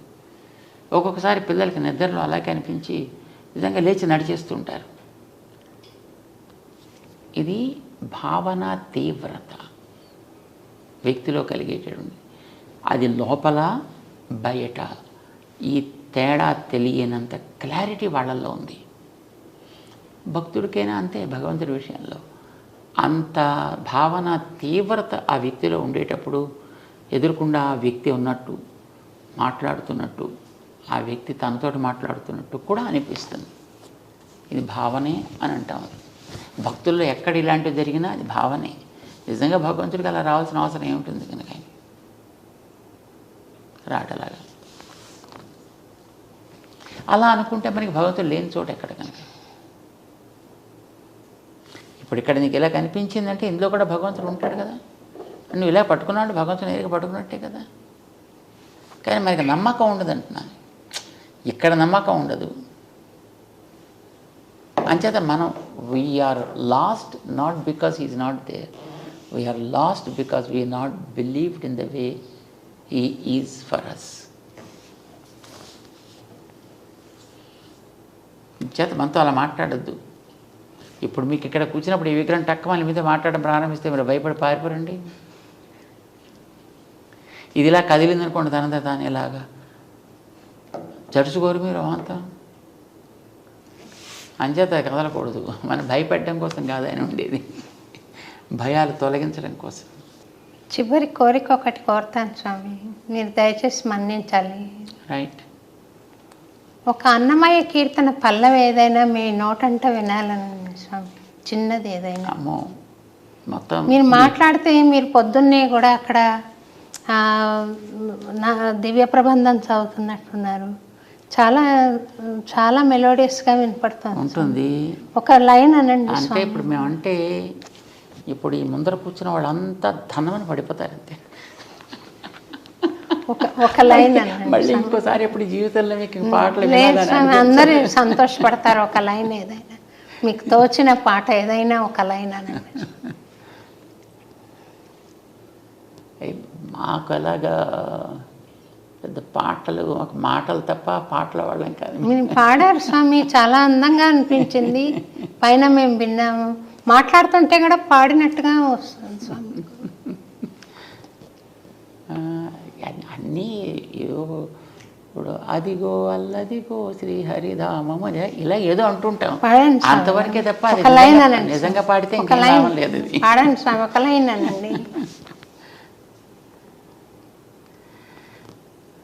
మాకు అలాంటి కంఠం లేదు. చక్కగా ఉంది స్వామి, పాడండి పాడండి. అలాగే అనండి స్వామి, అనండి. అదిగో అల్లదిగో. గతులన్నీ ఖిలమైన కలియుగమందున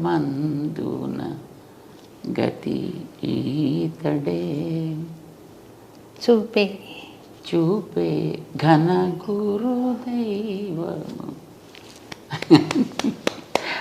చాలా మాకు పాడాలంటుంది కానీ వినడం మీద ఎక్కువ ఇష్టం మాకు, పాడి భయపెట్టడం కంటే.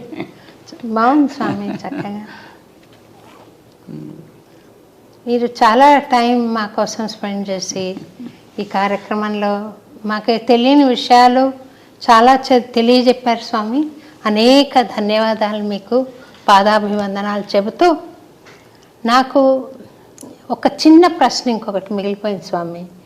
ఆడవాళ్ళు వేదం చదవచ్చా చదవకూడదా? పుస్తకాలు బజార్లో ప్రింట్ చేసి ఇస్తున్నప్పుడు చదవచ్చా చదవకూడదా అన్న ప్రశ్న పైగా బజార్లో ఎవరు కొనుక్కోద్దు అన్నారు, ఎవరు చదవద్దు అన్నారు. కనుక చదవచ్చా స్వామి? హాయిగా చదువుకోండి. వేద పఠనం చేయొచ్చు నేర్చుకుని. చదువుకున్నప్పుడు అదే వస్తుంది, అది పఠనమే కదా అది. అంటే కానీ నేను దాని అర్థం మనకేం తెలుస్తుంది? మంత్రపుష్పం నేనంటే పర్వాలేదా స్వామి? ఒక దాని మీద మనకి గౌరవం ఉండేటప్పుడు దానికి ఇది నియమము అని చెబితే ఆ నియమం మీద కూడా గౌరవం మనకు ఉండాలి. నాకు వేదం అంటే వల్లమాలని ఇష్టం అండి, మంచిది.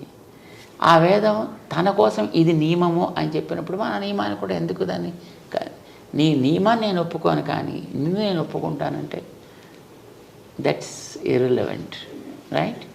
అలానే వేదం అనేటటువంటిది ఒక పద్ధతిలో ఇలా జరపాలి అన్నప్పుడు మనం దాని మీద గౌరవంతో ఆ నియమాన్ని మనం పాటిస్తాం. ఒకటి, మనకి భగవంతుడికి అర్పించడానికి ఒక ఉత్తమమైనటువంటి ప్రార్థన కావాలి అని అంటే ఎంతోమంది మహానుభావులైనటువంటి ఆచార్యులు, పెద్దలు, ఋషులు మనకి ఇచ్చినటువంటి ఉత్తమమైనటువంటి ప్రార్థనలు కావలసినవి ఉన్నాయి. చక్కగా ఏదో ఒకటి చెప్పచ్చు మనం. దానికి ఇది నియమం అని చెప్పినప్పుడు ఆ నియమాన్నే నేను పాడు చేసే నేను నా ఇష్టం వచ్చినట్టు చేస్తానంటే దాని మీద మనకేం గౌరవం అన్నట్టు. అంటే నియమానికి కారణం ఏదైనా ఉంది?